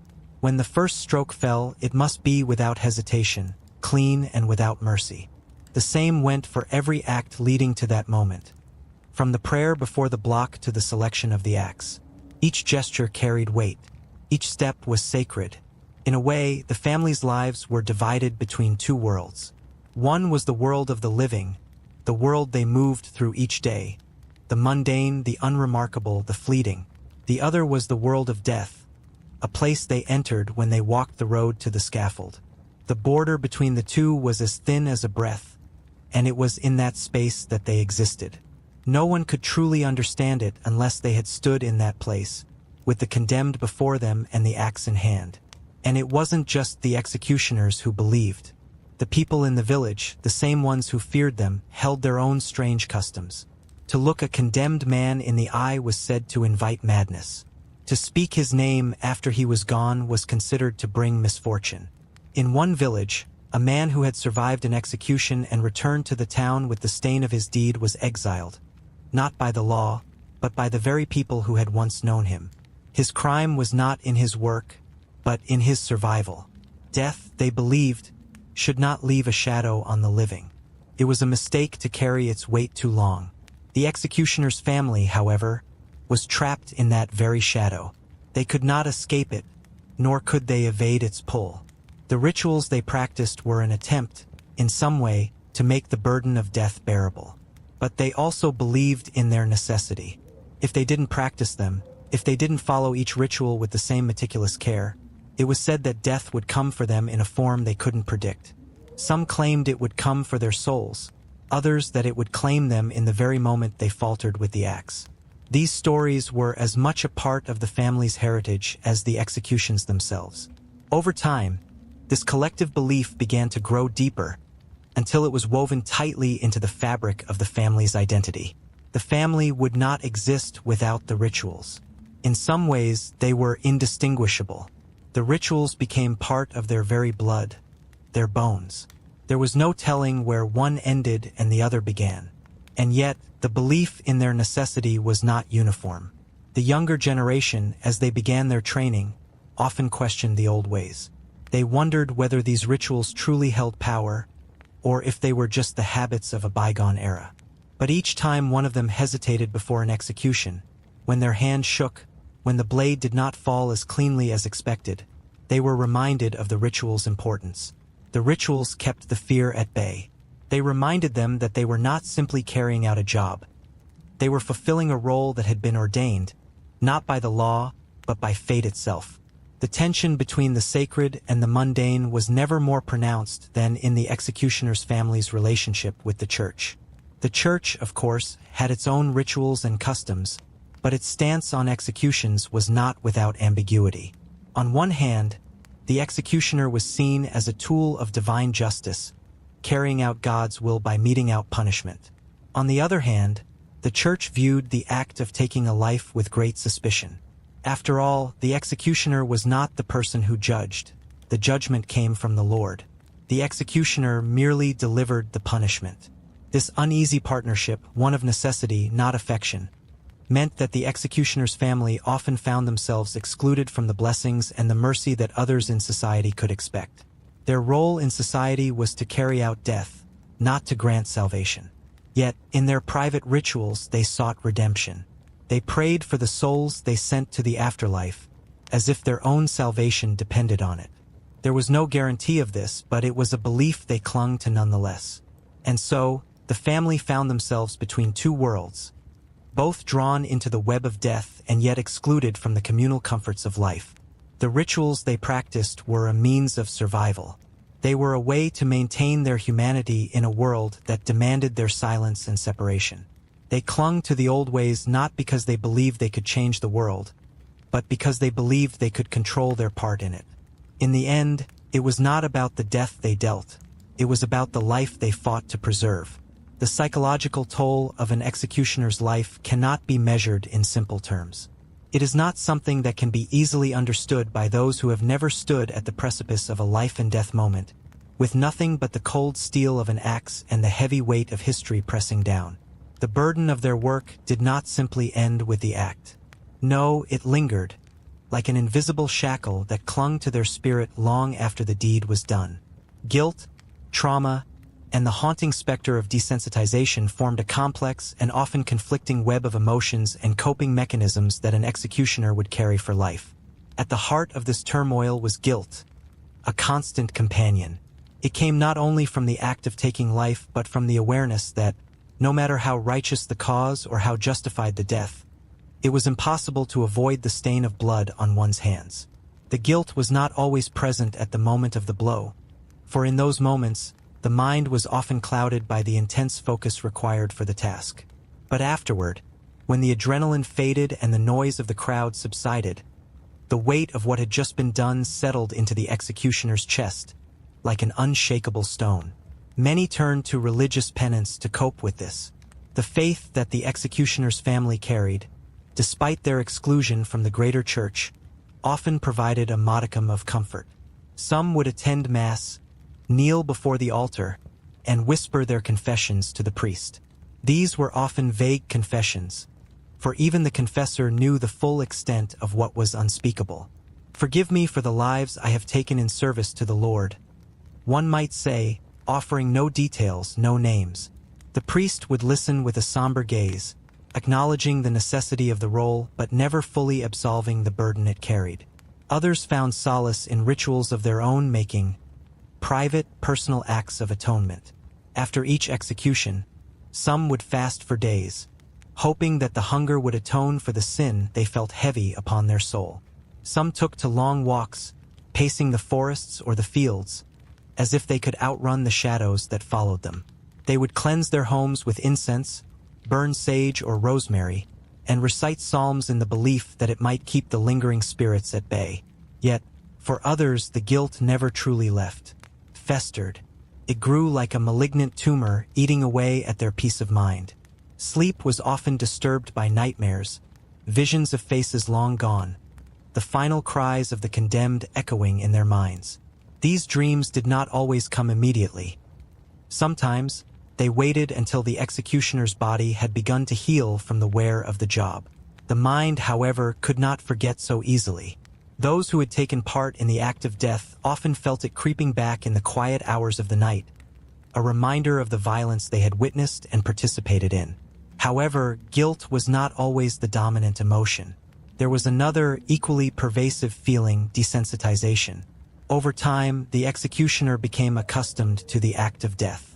The first few executions, even if they were carried out with a cold precision, often left the executioner shaken. There might be an unsettled tremor in the hand, a slight quiver in the breath as the condemned approached the block. But the more executions one carried out, the less one felt those same shakes. It was not a matter of indifference. It was a matter of survival. The executioner had to become numb to it, for if they did not, they would collapse under the weight of every life they took. The rationalizations that accompanied this desensitization were many. Some would tell themselves that the condemned deserved their fate. After all, they had been judged guilty by society or the law. They were simply the instrument of justice, nothing more. Others took solace in the belief that the condemned were already doomed, that the execution was merely the final chapter in a story that had long since been written. The executioner did not choose who lived or died. They were simply fulfilling the role thrust upon them. In this way, they could maintain the illusion of control, the semblance of agency over their lives. Yet this rationalization was never perfect. There were moments when doubt crept in. What if the condemned had been innocent? What if the law had failed them? These questions were never far from the executioner's mind. But to dwell on them too long was dangerous. The act had to be executed swiftly and efficiently, and prolonged rumination was anathema to that goal. In these moments, the executioner would often fall back on the most brutal of rationalizations, that it was not their place to question the judgment of others, that they were simply the hand of fate. Some executioners grew detached from the human element entirely. The condemned became faceless, nameless figures. They were no longer seen as people, but as symbols of the state's power, as abstractions. The child who had once trembled at the sight of death now approached it with a grim professionalism. They became, in a sense, more like their tools than the people they were tasked with judging. The axe became an extension of their own will, a tool that could be wielded without hesitation or doubt. But even in this detachment, cracks would sometimes appear. The executioner might look at a condemned person, and for a moment see not the criminal but the human. A mother, a father, a son, a daughter. the briefest flicker of recognition. It was these moments, fleeting, almost imperceptible, that tore through the desensitization, that reminded the executioner of the humanity they had long tried to suppress. They could not afford to dwell on these moments. If they did, they would risk being swallowed whole by the depths of their own soul. For those who had spent years in the trade, the psychological scars often went unnoticed by those around them. The families, too, were often caught in the cycle of desensitization. Children who grew up watching the brutal acts of their fathers were taught to suppress their emotions, to look away from the humanity of the condemned. They learned to take it in stride as part of the job. But the scars were still there, quietly festering beneath the surface. The weight of these experiences, often carried in silence, would show up in unexpected ways. Night terrors, sudden outbursts of anger, a seemingly inexplicable unease that would grip them without warning. As the years wore on, many executioners found themselves questioning the very nature of their work. Some would retire early, their bodies worn thin by the mental strain of constant death. Others, however, never stopped. They continued to wield the axe, to deliver justice, until the weight of their actions finally caught up with them. The final blow, whether it came from a physical ailment, a mental breakdown, or simply the overwhelming guilt of a lifetime of death, often marked the end of the executioner's story. Few ever died peacefully. They lived in a state of perpetual conflict between what they had done and who they had become. And so the cycle continued. Each executioner, born into this grim heritage, would face the same struggle, guilt, trauma, desensitization, until their own time came, and they too would pass on the mantle of death to the next generation. But the psychological scars would never fade. They would be passed on like an inheritance, carried, always in silence. For those who lived with the scars of their work, the challenge was often more than psychological, it was existential. The trauma, guilt, and desensitization wove together into a dense web of contradictions. On one hand, the executioner was required to maintain an air of cold professionalism, to shut down any emotional response in the heat of their grim work. But on the other hand, the family and society expected them to hold their own humanity intact, to live normal lives in the wake of unthinkable acts. These demands pulled the executioner in opposing directions, leading to an internal fracture that rarely healed. In some cases, the scars of their work manifested in ways that could not be hidden. The absence of emotion, the absence of connection, became increasingly noticeable in those who had been in the profession for too long. Relationships with spouses and children frayed under the weight of the executioner's silence. Partners grew frustrated with the emotional distance that their loved one maintained, the inability to engage in the simplest of human connections without the shadow of death hanging over them. Children, too, felt the absence, the coldness that their father or mother wore like a second skin. In some instances, executioners tried to reconcile their actions with acts of kindness, attempting to balance the scales. They might go out of their way to assist those in need in the community, attempting to prove that, despite their role, they were still human. Yet, these attempts were often met with suspicion, or worse, pity. Society did not want to view them as human. They preferred to see them as tools, as instruments of death, nothing more. Thus, the executioner's kindness only served to deepen their isolation. It was a futile attempt to bridge the gap between their public identity and private humanity, an identity that, more often than not, was dismissed by those who feared them. The secrecy surrounding their work intensified this alienation. In many cases, executioners could not even share the details of their work with close friends or family members. Oaths of silence and discretion bound them, sealing their experiences within their own minds. The secrecy wasn't merely about maintaining the sanctity of the profession. It was about self-preservation. If others understood the toll of the work, if they saw the wounds it inflicted, there would be no turning back. The executioner would be seen not as a tool of the law, but as a broken man or woman. In this way, the silence became a fortress that isolated them from the very people they most needed, those who could see them not as the embodiment of death, but as human beings. And so, in the depths of their isolation, many turned inward, seeking solace in the very things they had learned to suppress: guilt, trauma, and despair. Some executioners turned to alcohol or worse substances as a means of numbing their minds. Drink became a temporary escape, a way to dull the sharp edges of their thoughts, to push away the ghosts that haunted their sleep. It was not a cure, but a crutch, one that allowed them to function in the world without constantly confronting the darkness inside. Fellow executioners, or those who had been shunned by society. There, in the company of others who understood, there was a form of camaraderie, a silent acknowledgement that the scars they carried were shared. But these alliances were often fleeting, for the bond forged in shared suffering could not overcome the weight of the isolation that came with their profession.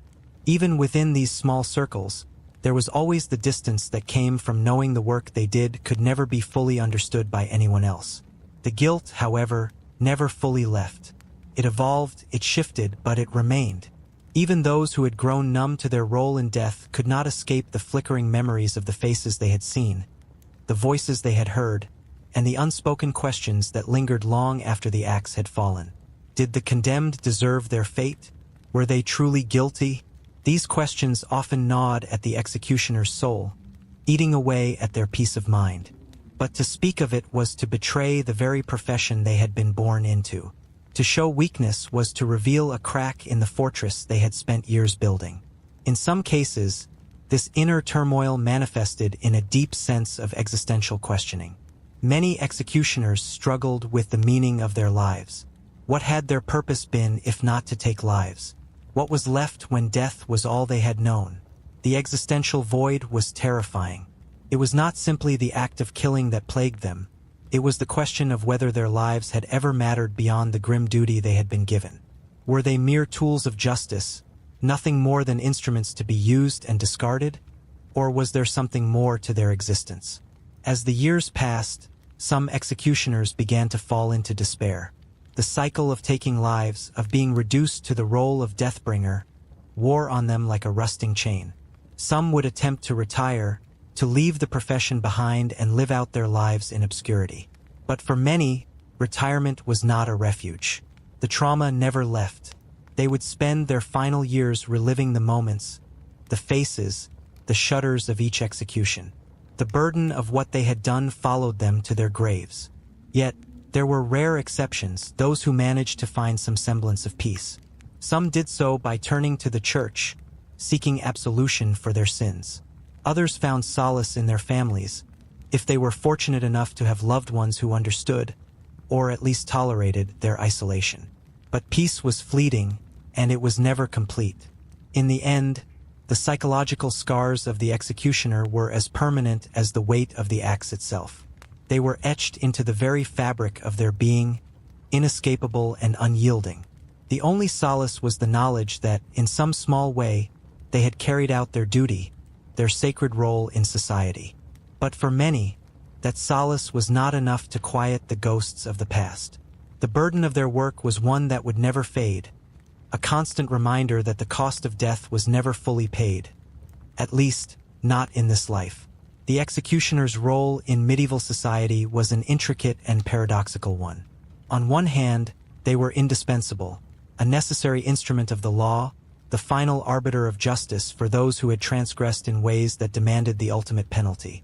On the other hand, they were reviled, cast aside by society as a figure of dread and superstition, a creature to be feared and avoided.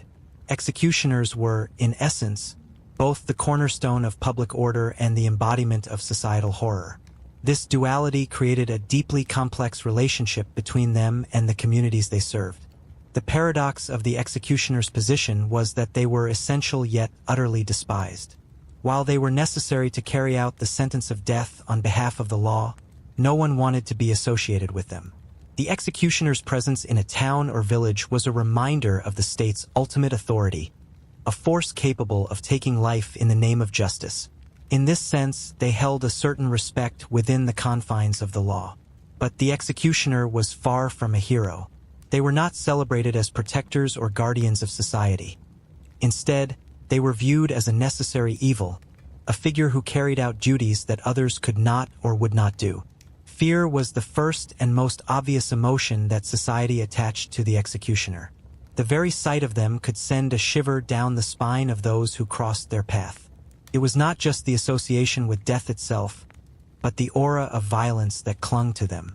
The executioner's attire, their tools, and their very posture exuded an air of finality and menace.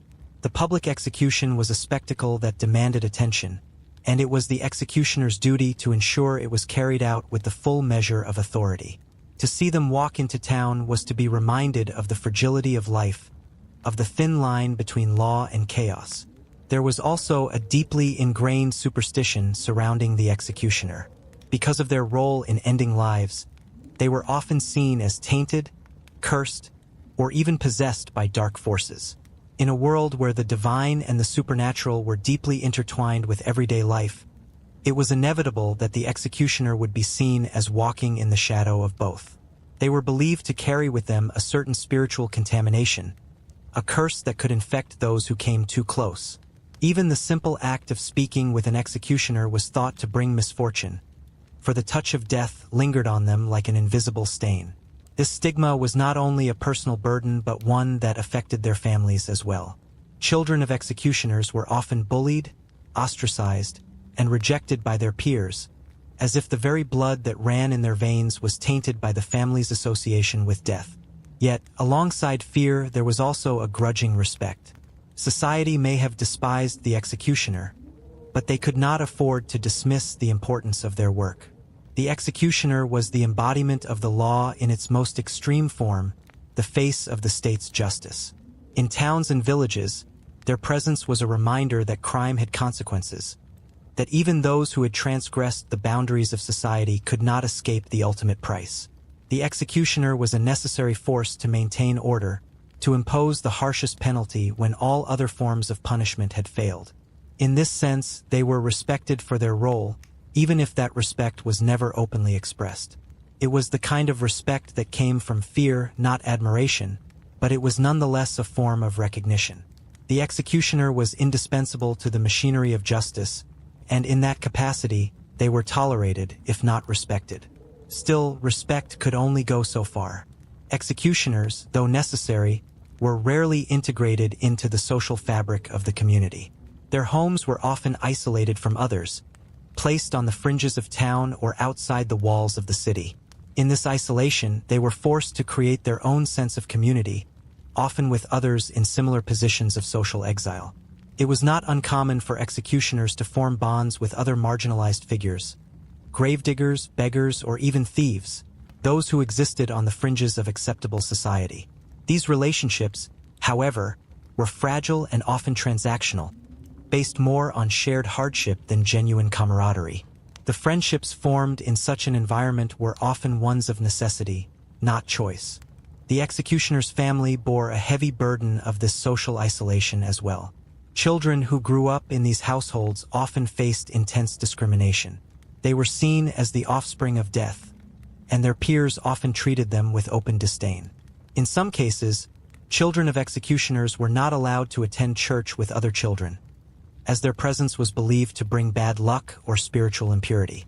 They were forced to live with a stigma that was passed down from one generation to the next, trapped in a cycle of ostracization that few could escape. The psychological toll of this exclusion was immense.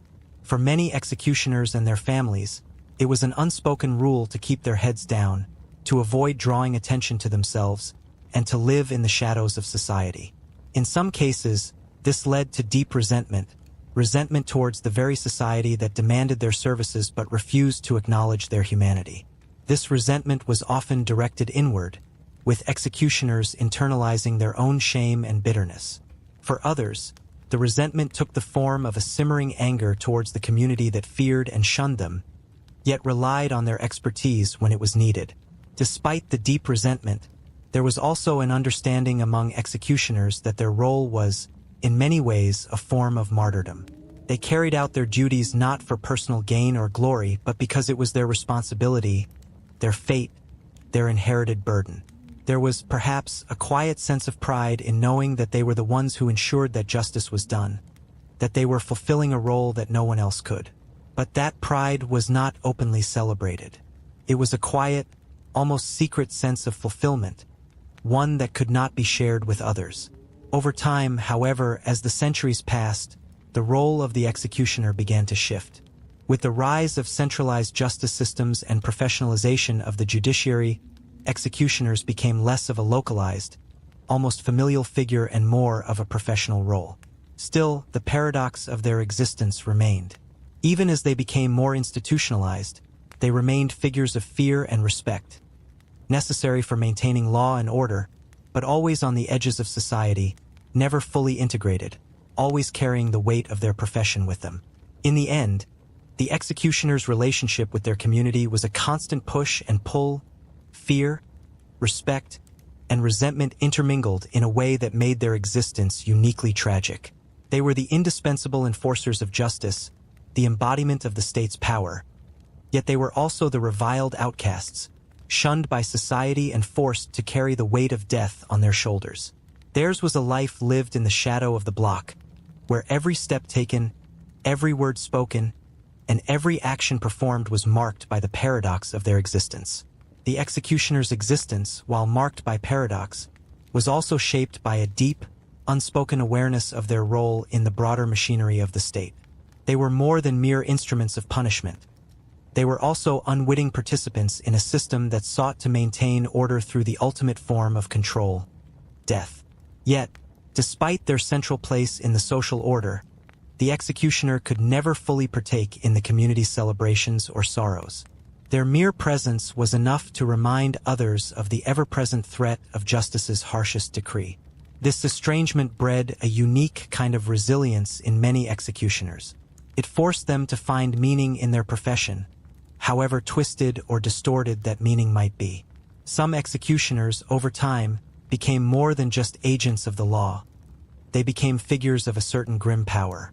As they performed their duties, they grew more attuned to the psychological weight of their actions. They learned how to navigate fear, how to observe the reactions of those around them, both the condemned and the crowd. In this way, they developed a kind of quiet authority. They were the ones who controlled the moment of death, who held the power of final judgment in their hands.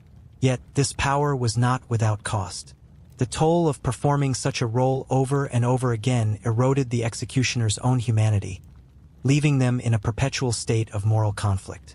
They would often observe the fear in the eyes of the condemned and feel a distant, but undeniable pang of empathy. In those rare, fleeting moments, they might wonder about the fate of the person they were about to execute.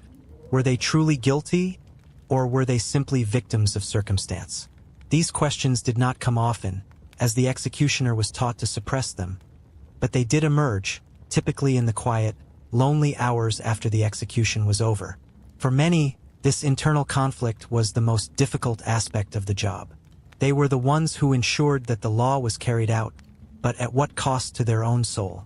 They had to learn to compartmentalize their emotions, to block out the humanity of those they executed in order to survive.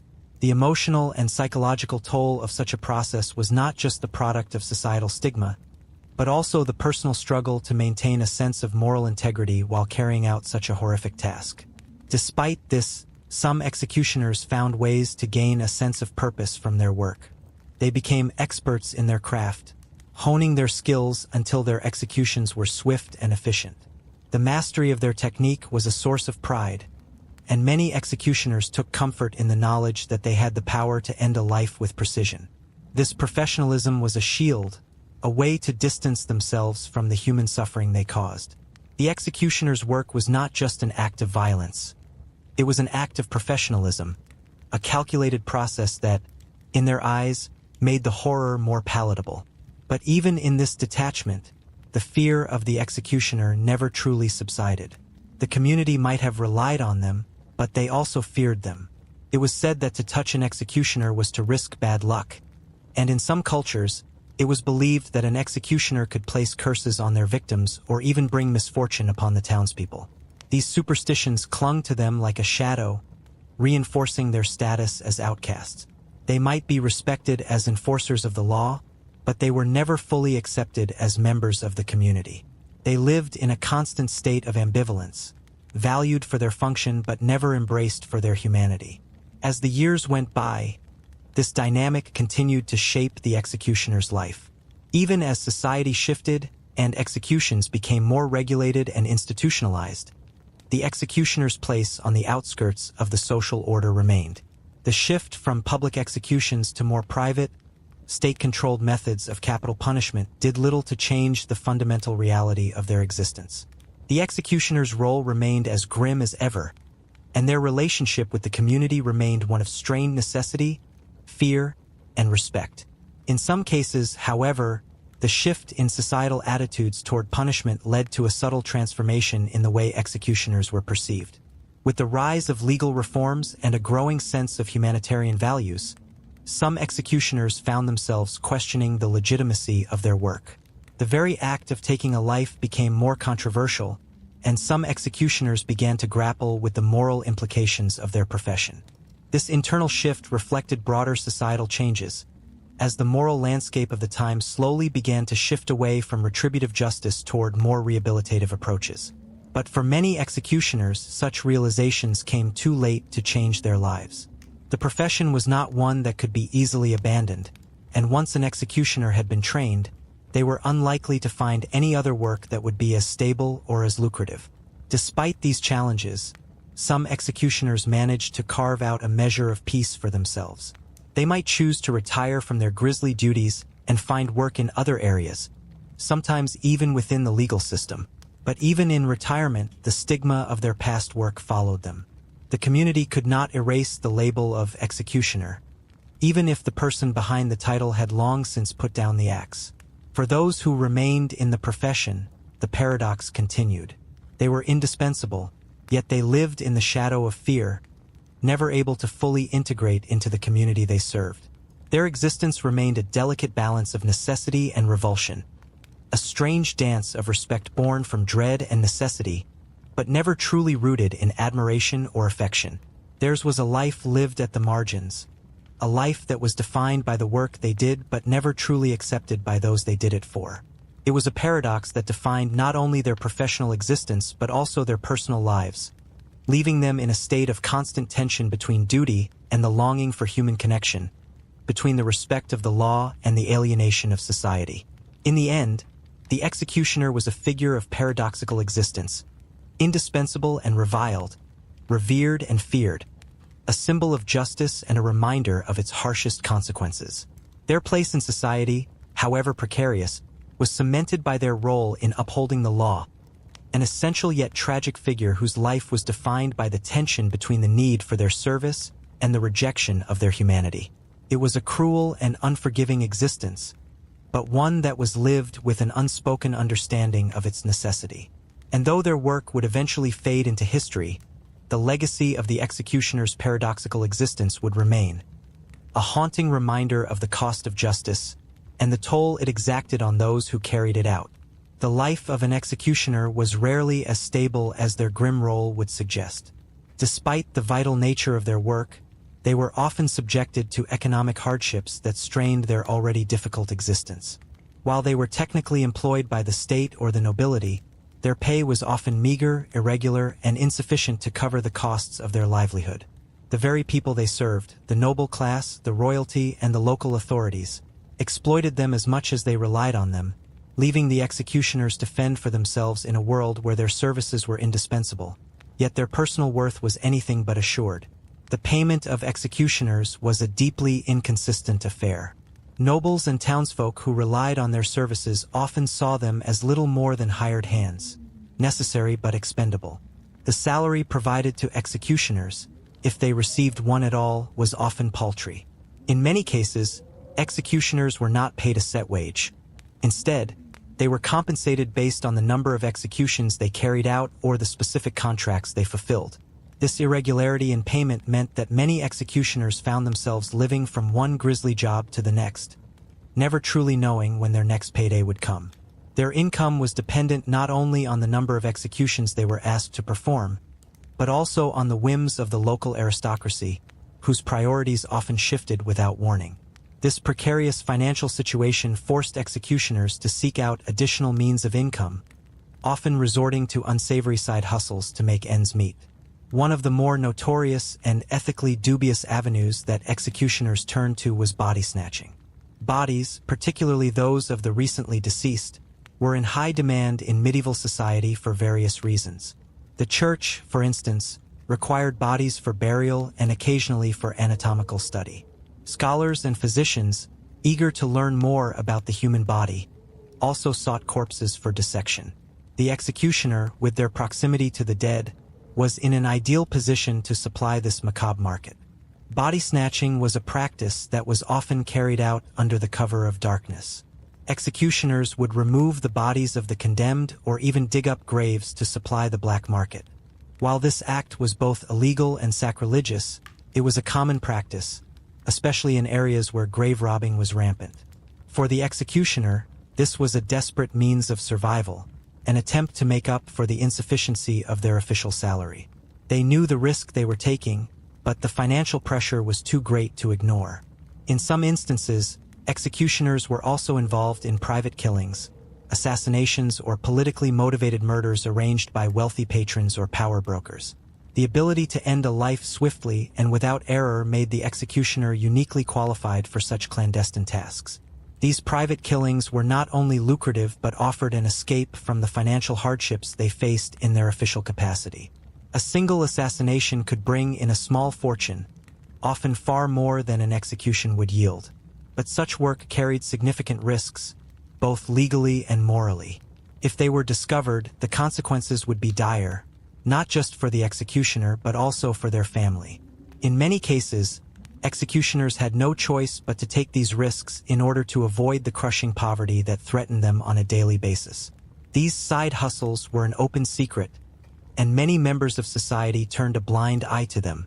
The nobility, in particular, often turned to executioners for these unsanctioned tasks, using their unique position and skill set for purposes that fell outside the bounds of lawful punishment. The state, of course, was aware of these activities but turned a blind eye, as the executioner's services were still deemed necessary, and it was easier to overlook their less-than-legal ventures than to confront the realities of their impoverished circumstances. Despite the lack of official recognition or compensation, executioners were still expected to maintain a certain standard of living. They were often given residences in or near the town, but these homes were hardly palatial. They lived in squalor, surrounded by the remnants of their work. The homes of executioners were typically isolated from the rest of the community, as they were seen as unclean and unworthy of integration. The stark contrast between their necessary role and their social isolation was reflected in their living conditions. Poor, run-down dwellings in which the executioners and their families could barely make ends meet. The lack of financial stability led to a great deal of anxiety within executioner households. Many were caught in a cycle of debt, as their irregular pay left them unable to meet their needs consistently. As a result, they were often forced to borrow money from unscrupulous moneylenders, plunging them deeper into financial ruin. If they were unable to repay these debts, the consequences could be catastrophic. Not just for them, but for their entire family. Their homes and possessions could be seized, and they could find themselves imprisoned or worse. The shame of such financial collapse only further reinforced their alienation from society. This economic hardship extended to their families, who bore the brunt of the stigma associated with the profession. The children of executioners were not only ostracized by their peers, but also often faced economic hardship. If the family was in debt or unable to pay for basic necessities, the children were forced to go without, experiencing the effects of both financial instability and social rejection. This created a cycle of poverty and exclusion that was difficult to escape. For many executioner families, the stigma of the profession was passed down from one generation to the next, perpetuating a legacy of economic hardship and social isolation. The exploitation of executioners by the nobility and the state only deepened their sense of resentment and injustice.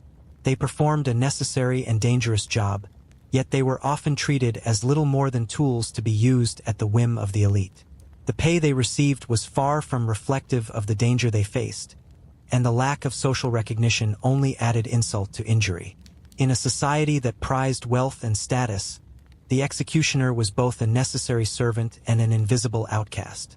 They were expected to carry out their duties with efficiency and professionalism, but without the respect or rewards that came with similar positions in other fields. In the rare instances when executioners found themselves in better financial circumstances, It was often due to sheer luck or the help of a powerful patron who took an interest in their work. However, these opportunities were few and far between, and the majority of executioners lived in constant financial instability, never knowing when their next paycheck would come or how they would feed their families. This constant struggle for survival, combined with the moral and emotional toll of their work, often led to an overwhelming sense of desperation. For many executioners, the only way out of this cycle was through death, either their own or that of their families. In some cases, the pressure of their position led executioners to take their own lives, unable to cope with the weight of their actions, the poverty they faced, and the social stigma that marked them as pariahs.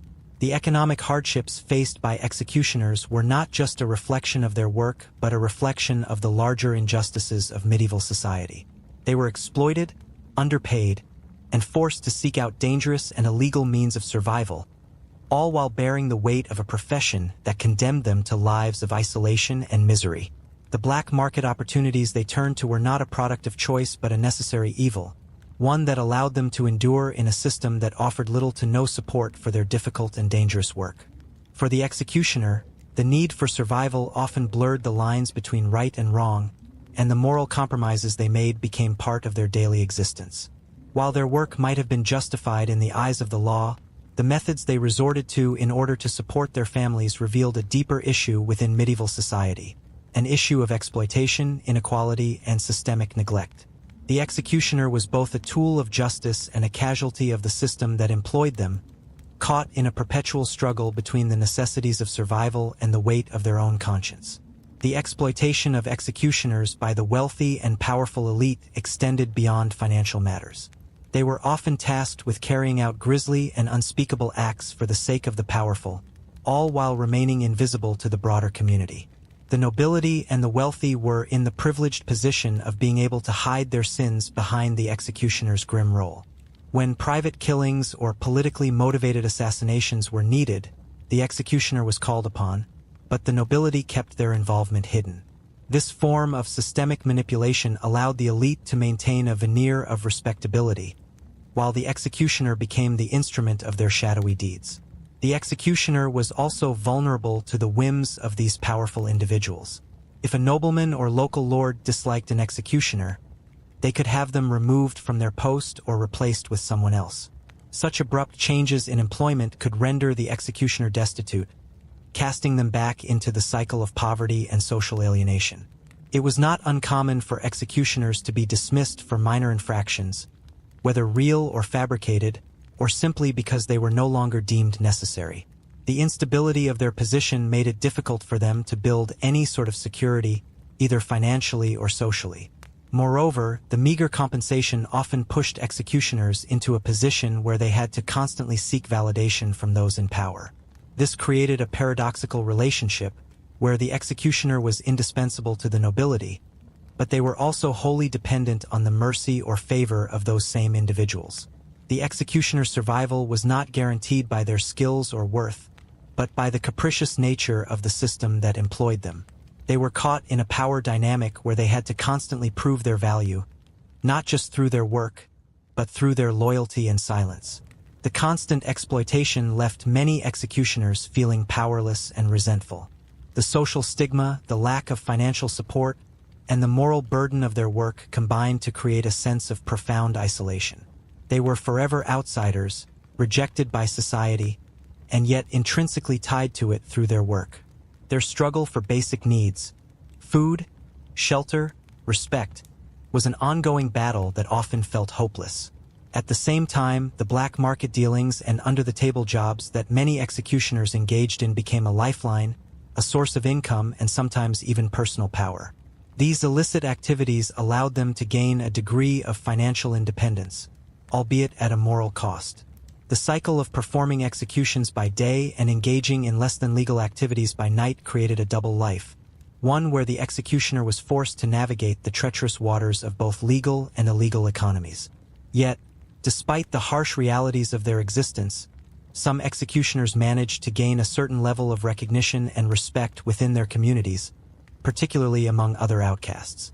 They were seen as figures of strength, perhaps even fear, and were often respected by other marginalized individuals who could identify with their struggle. These moments of recognition, however fleeting, provided some measure of solace in an otherwise bleak life.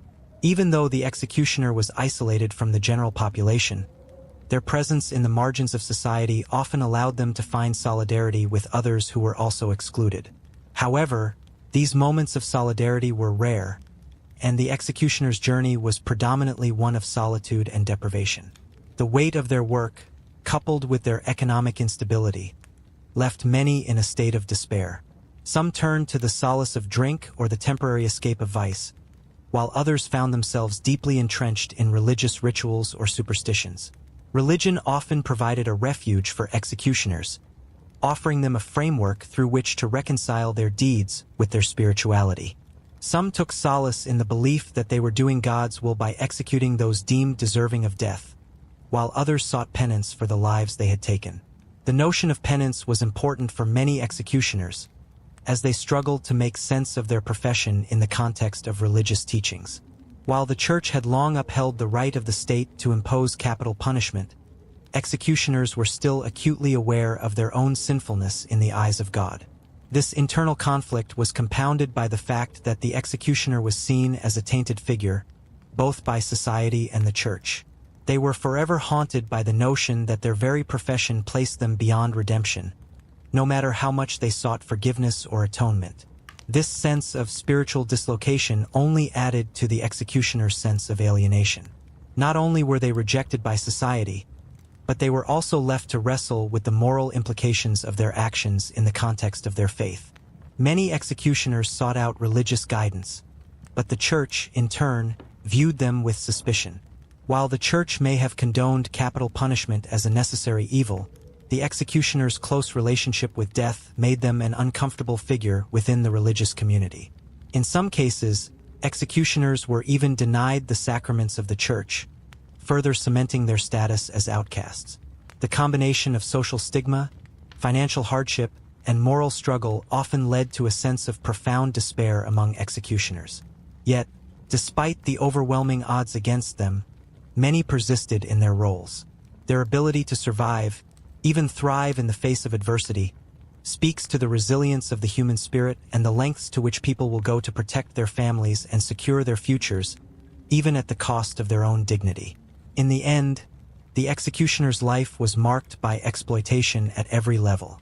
From the irregular pay they received to the back-alley dealings they engaged in to survive, they were never truly free from the economic hardships that defined their existence. The nobility and the wealthy who relied on their services continued to exploit them, while the executioner remained locked in a cycle of poverty and isolation, unable to escape the grim fate that their profession had condemned them to. Despite this, they persisted, surviving through ingenuity, sheer willpower, and a deep, often painful sense of duty. By the late medieval period, the executioner's life, already burdened by social rejection and financial instability, faced a new and existential challenge: the decline of public executions. This shift, influenced by a complex interplay of legal reforms, evolving societal values, and changing tastes, signaled a turning point in the executioner's profession. The once storied role of the public executioner, revered and feared in equal measure, began to erode, leaving them caught between the disintegration of their identity and livelihood. Public executions had been a central aspect of medieval justice, serving not only as a deterrent to crime, but also as a form of public spectacle. For centuries, the executioner had been both a necessary tool of state punishment and a public figure. The image of the executioner, standing at the block, wielding the axe with grim authority, was one that struck terror and awe into the hearts of the populace. Executions were held in town squares or marketplaces, where crowds gathered to witness the final moments of the condemned. These events were often treated as entertainment, with spectators jeering, cheering, and sometimes even placing wagers on how quickly the axe would fall. For many, these spectacles were an integral part of their understanding of justice and order. However, as the medieval period gave way to the early modern era, public executions began to lose their grip on public imagination. One of the key factors in this transformation was the gradual shift in legal and judicial philosophy. The growing influence of the Enlightenment, with its focus on rationality, individual rights, and humanitarian concerns, prompted a reevaluation of the death penalty and its public nature. Philosophers and reformers began to question the efficacy of public executions, arguing that such spectacles were both cruel and degrading. The shift in public opinion was also influenced by emerging concepts of justice and punishment, which were increasingly viewed through the lens of rehabilitation and reform, rather than retribution and spectacle. The move away from public executions was also prompted by practical concerns. As cities grew and became more crowded, the logistics of organizing large public executions became increasingly difficult. Crowds could be unruly and difficult to control, leading to the potential for riots or disturbances. In addition, the rise of urbanization and the development of more centralized political structures meant that executions were no longer seen as community events, but rather as state-sanctioned actions that needed to be more discreet and controlled. The decline of public executions was also a reflection of changing tastes in entertainment. The growing popularity of other forms of entertainment, such as theater, music, and literature, gradually replaced the grim spectacle of the public execution. The moral and emotional toll of witnessing executions, which had once been an accepted part of everyday life, became harder to bear for many members of society. As literacy rates increased and access to more diverse forms of entertainment became widespread, the public's appetite for gory spectacles waned. What had once been seen as a necessary evil for the maintenance of social order began to be viewed as a barbaric relic of a less enlightened time. This shift in public taste had profound implications for the executioner. As executions became more private affairs, conducted behind closed doors or within the confines of prison walls, the executioner found themselves sidelined. The role that had once been central to the enforcement of justice was now increasingly relegated to the margins of society. No longer were executioners public figures, their work no longer a form of social theater. Instead, they became isolated figures, performing their duties in secret, away from the prying eyes of the masses. The public spectacle that had once defined their profession was now a thing of the past. For many executioners, this marked the beginning of a profound identity crisis. They had built their lives and livelihoods around the idea that their work was both necessary and visible. Their role was clear. They were agents of justice, tasked with carrying out the ultimate punishment. The public execution was the cornerstone of their identity, and as it began to disappear, so too did the sense of purpose that came with it. Executioners, who had once been revered as figures of power and authority, now found themselves relegated to the shadows. Their work, once seen as a public duty, became a hidden, thankless task, far removed from the attention it had once commanded. This shift also had a profound impact on the economic stability of executioners. The decline of public executions meant that there were fewer opportunities for executioners to perform their duties. As executions moved behind closed doors, fewer people were needed to carry out the punishment. The high-profile cases that had once brought in a steady stream of income for executioners became rare, and their incomes dwindled. Some executioners were left with no choice but to find alternative means of support, turning to private contracts or other forms of work that kept them connected to the execution trade, albeit in a much more discreet and less lucrative manner. The economic ramifications of this decline were felt most acutely by those who had built their entire careers around the public spectacle. The executioner, whose role had once been a symbol of authority and social order, was now in danger of becoming obsolete. Some executioners tried to adapt to the changing times by offering their services to private individuals or noble families who still sought executions for personal or political reasons. However, these opportunities were far less frequent and far more dangerous than the public executions that had once dominated their work. Moreover, the decline of public executions also led to a reduction in the social standing of executioners. In many medieval communities, the executioner had been a visible, if reviled, member of society. Their role in the community was undeniable, and their presence in the public sphere ensured that they were a recognized figure. However, with the decline of public executions, this recognition evaporated.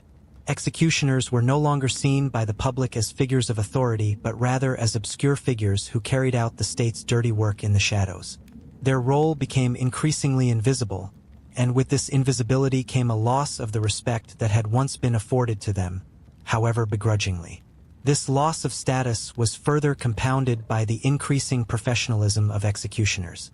As the public spectacle of execution faded, the role of the executioner became more technical and procedural. Executioners were no longer seen as figures of power but as mere functionaries who carried out a mechanical task. The ritual and ceremony that had once surrounded executions, with their symbolic weight and public significance, were now gone, leaving the executioner to perform their work in anonymity. This shift in status was not only psychological but also social. The executioner, who had once been feared and respected for their role in maintaining order, was now marginalized. The sense of fear and awe that had once surrounded the executioner's presence diminished, replaced by a sense of indifference. The social isolation that executioners had long experienced deepened as their profession became more hidden and less relevant to the broader public. In this new reality, many executioners were left to question their place in society, as their once esteemed role became a shadow of its former self. As the medieval era drew to a close and the early modern period began, the executioner's role continued to decline. The slow but steady erosion of public executions marked the end of an era in which the executioner had been a central figure in both law and society. The changes in legal thought, public taste, and the increasing privatization of punishment all combined to render the executioner's profession obsolete, or at least profoundly altered. What had once been a job marked by public visibility, power, and fear was now a quiet, almost secretive task, carried out behind closed doors, in the shadows of a changing world. As we reflect on the life of the medieval executioner, it is impossible to ignore the tragic complexity of their existence, one marked by isolation, exploitation, and the weight of an often thankless job. These figures, whom history has cast aside into the shadows, lived lives defined by a paradox of indispensability and revulsion. The executioner's legacy is one not only of historical interest but also of cultural and moral reflection, offering insights into the way society treats those who bear the burden of executing justice, and the way it grapples with the intersections of power, punishment, and humanity. The executioner's role, though largely obscured in contemporary times, continues to resonate in modern society. While the public spectacle of executions has long since faded, the challenges faced by those who must execute punishment, the moral, psychological, and societal costs, remain pertinent today. The notion of state-sanctioned violence, and the people tasked with carrying it out, is not so far removed from the debates and controversies that surround capital punishment in the modern era. The ethical dilemmas faced by executioners in the medieval period, whether to reconcile their faith with their work, or how to bear the psychological toll of taking lives, are echoed in the complex conversations surrounding the morality of the death penalty in the 21st century. At its core, the medieval executioner's plight is a reflection of society's tendency to create invisible and marginalized figures, those who are tasked with carrying out necessary but difficult jobs, yet who are ostracized for doing so. In medieval times, executioners were condemned to live on the fringes of society, unable to form meaningful relationships or enjoy the privileges of ordinary life. Today, while the specific circumstances may differ, there are still individuals and groups who, while essential to the functioning of society, are relegated to the margins. These are the forgotten workers, those who clean up the messes left by society, both literally and metaphorically, yet are rarely acknowledged for their contributions. In the case of the medieval executioner, their economic hardship and social stigma were compounded by their isolation. They were seen not only as tools of the state's power but as embodiments of its darkest aspects. Society needed them, yet simultaneously shunned them for performing a job that the rest of the populace could not, or would not do. This contradiction, in which the very people who enforce law and order are outcast for doing so, is an uncomfortable truth that still plays out in various forms today. From prison guards and waste collectors to soldiers and medical examiners, modern society is full of individuals who bear the weight of uncomfortable truths and who are often rendered invisible for doing so. The medieval executioner's plight serves as a reminder of the dehumanizing effects of both over-reliance on and neglect of those who serve society in such unsung ways. Modern society can learn a great deal from this reflection, especially in the context of capital punishment, justice, and the treatment of those in positions of power and responsibility. The medieval executioner's life reminds us of the need to consider the psychological, moral, and social costs of punishment. Just as the executioner bore the emotional toll of taking lives, so too must modern societies acknowledge the burden placed upon those who enact capital punishment. Whether it is the individual who carries out the execution or those who work within the justice system, the emotional and ethical ramifications cannot be overlooked. The stark realities faced by executioners, both in terms of their personal suffering and the larger social costs, should prompt modern societies to reevaluate the systems of punishment they uphold, and to consider alternatives that do not leave those who carry out these roles burdened by such profound psychological harm. Furthermore, the executioner's life reveals the dark side of power, the way in which those in positions of authority exploit the vulnerable for their own ends.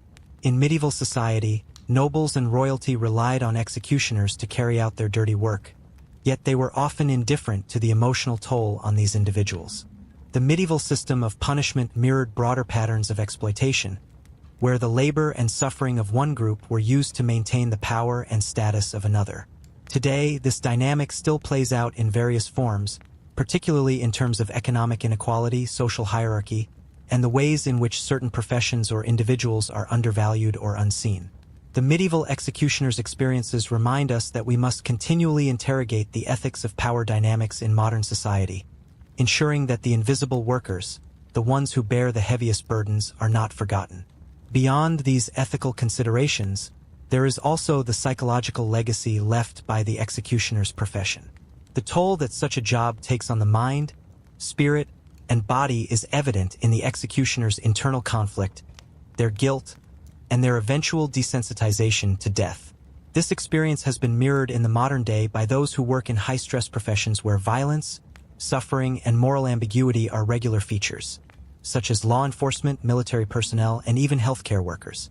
The trauma, guilt, and coping mechanisms that medieval executioners developed are strikingly similar to those employed by modern workers in emotionally taxing professions.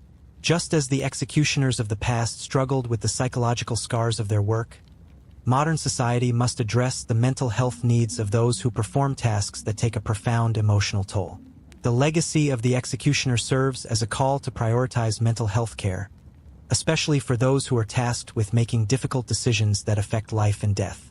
Moreover, the decline of public executions and the shift to more privatized forms of punishment also serves as a poignant reflection of the way society has distanced itself from the moral consequences of its decisions. In the medieval period, executions were public affairs, events in which the entire community could witness the consequences of breaking the law. Over time, however, the transition to private executions represented a move away from accountability and transparency. The same can be said for many modern justice systems, which often conceal the effects of punishment behind closed doors, whether in prisons or courtrooms. The medieval executioner's role, marked by its visibility and public nature, reminds us of the need for transparency in justice, especially in cases where life and death are at stake. Modern society, in distancing itself from the consequences of its own laws, risks losing touch with the humanity of those affected by the justice system. In conclusion, the legacy of the medieval executioner is one that continues to offer valuable lessons for modern society. Their plight, marked by moral conflict, social rejection, and exploitation, speaks to the ways in which society treats its most marginalized members, those who are forced to bear the emotional and physical burden of carrying out society's darkest deeds.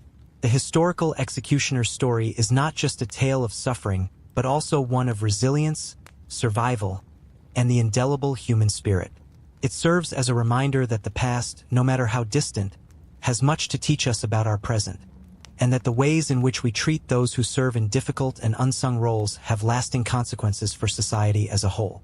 By acknowledging the executioner's suffering and the lessons their history imparts, modern society can begin to build a more humane and just world for all.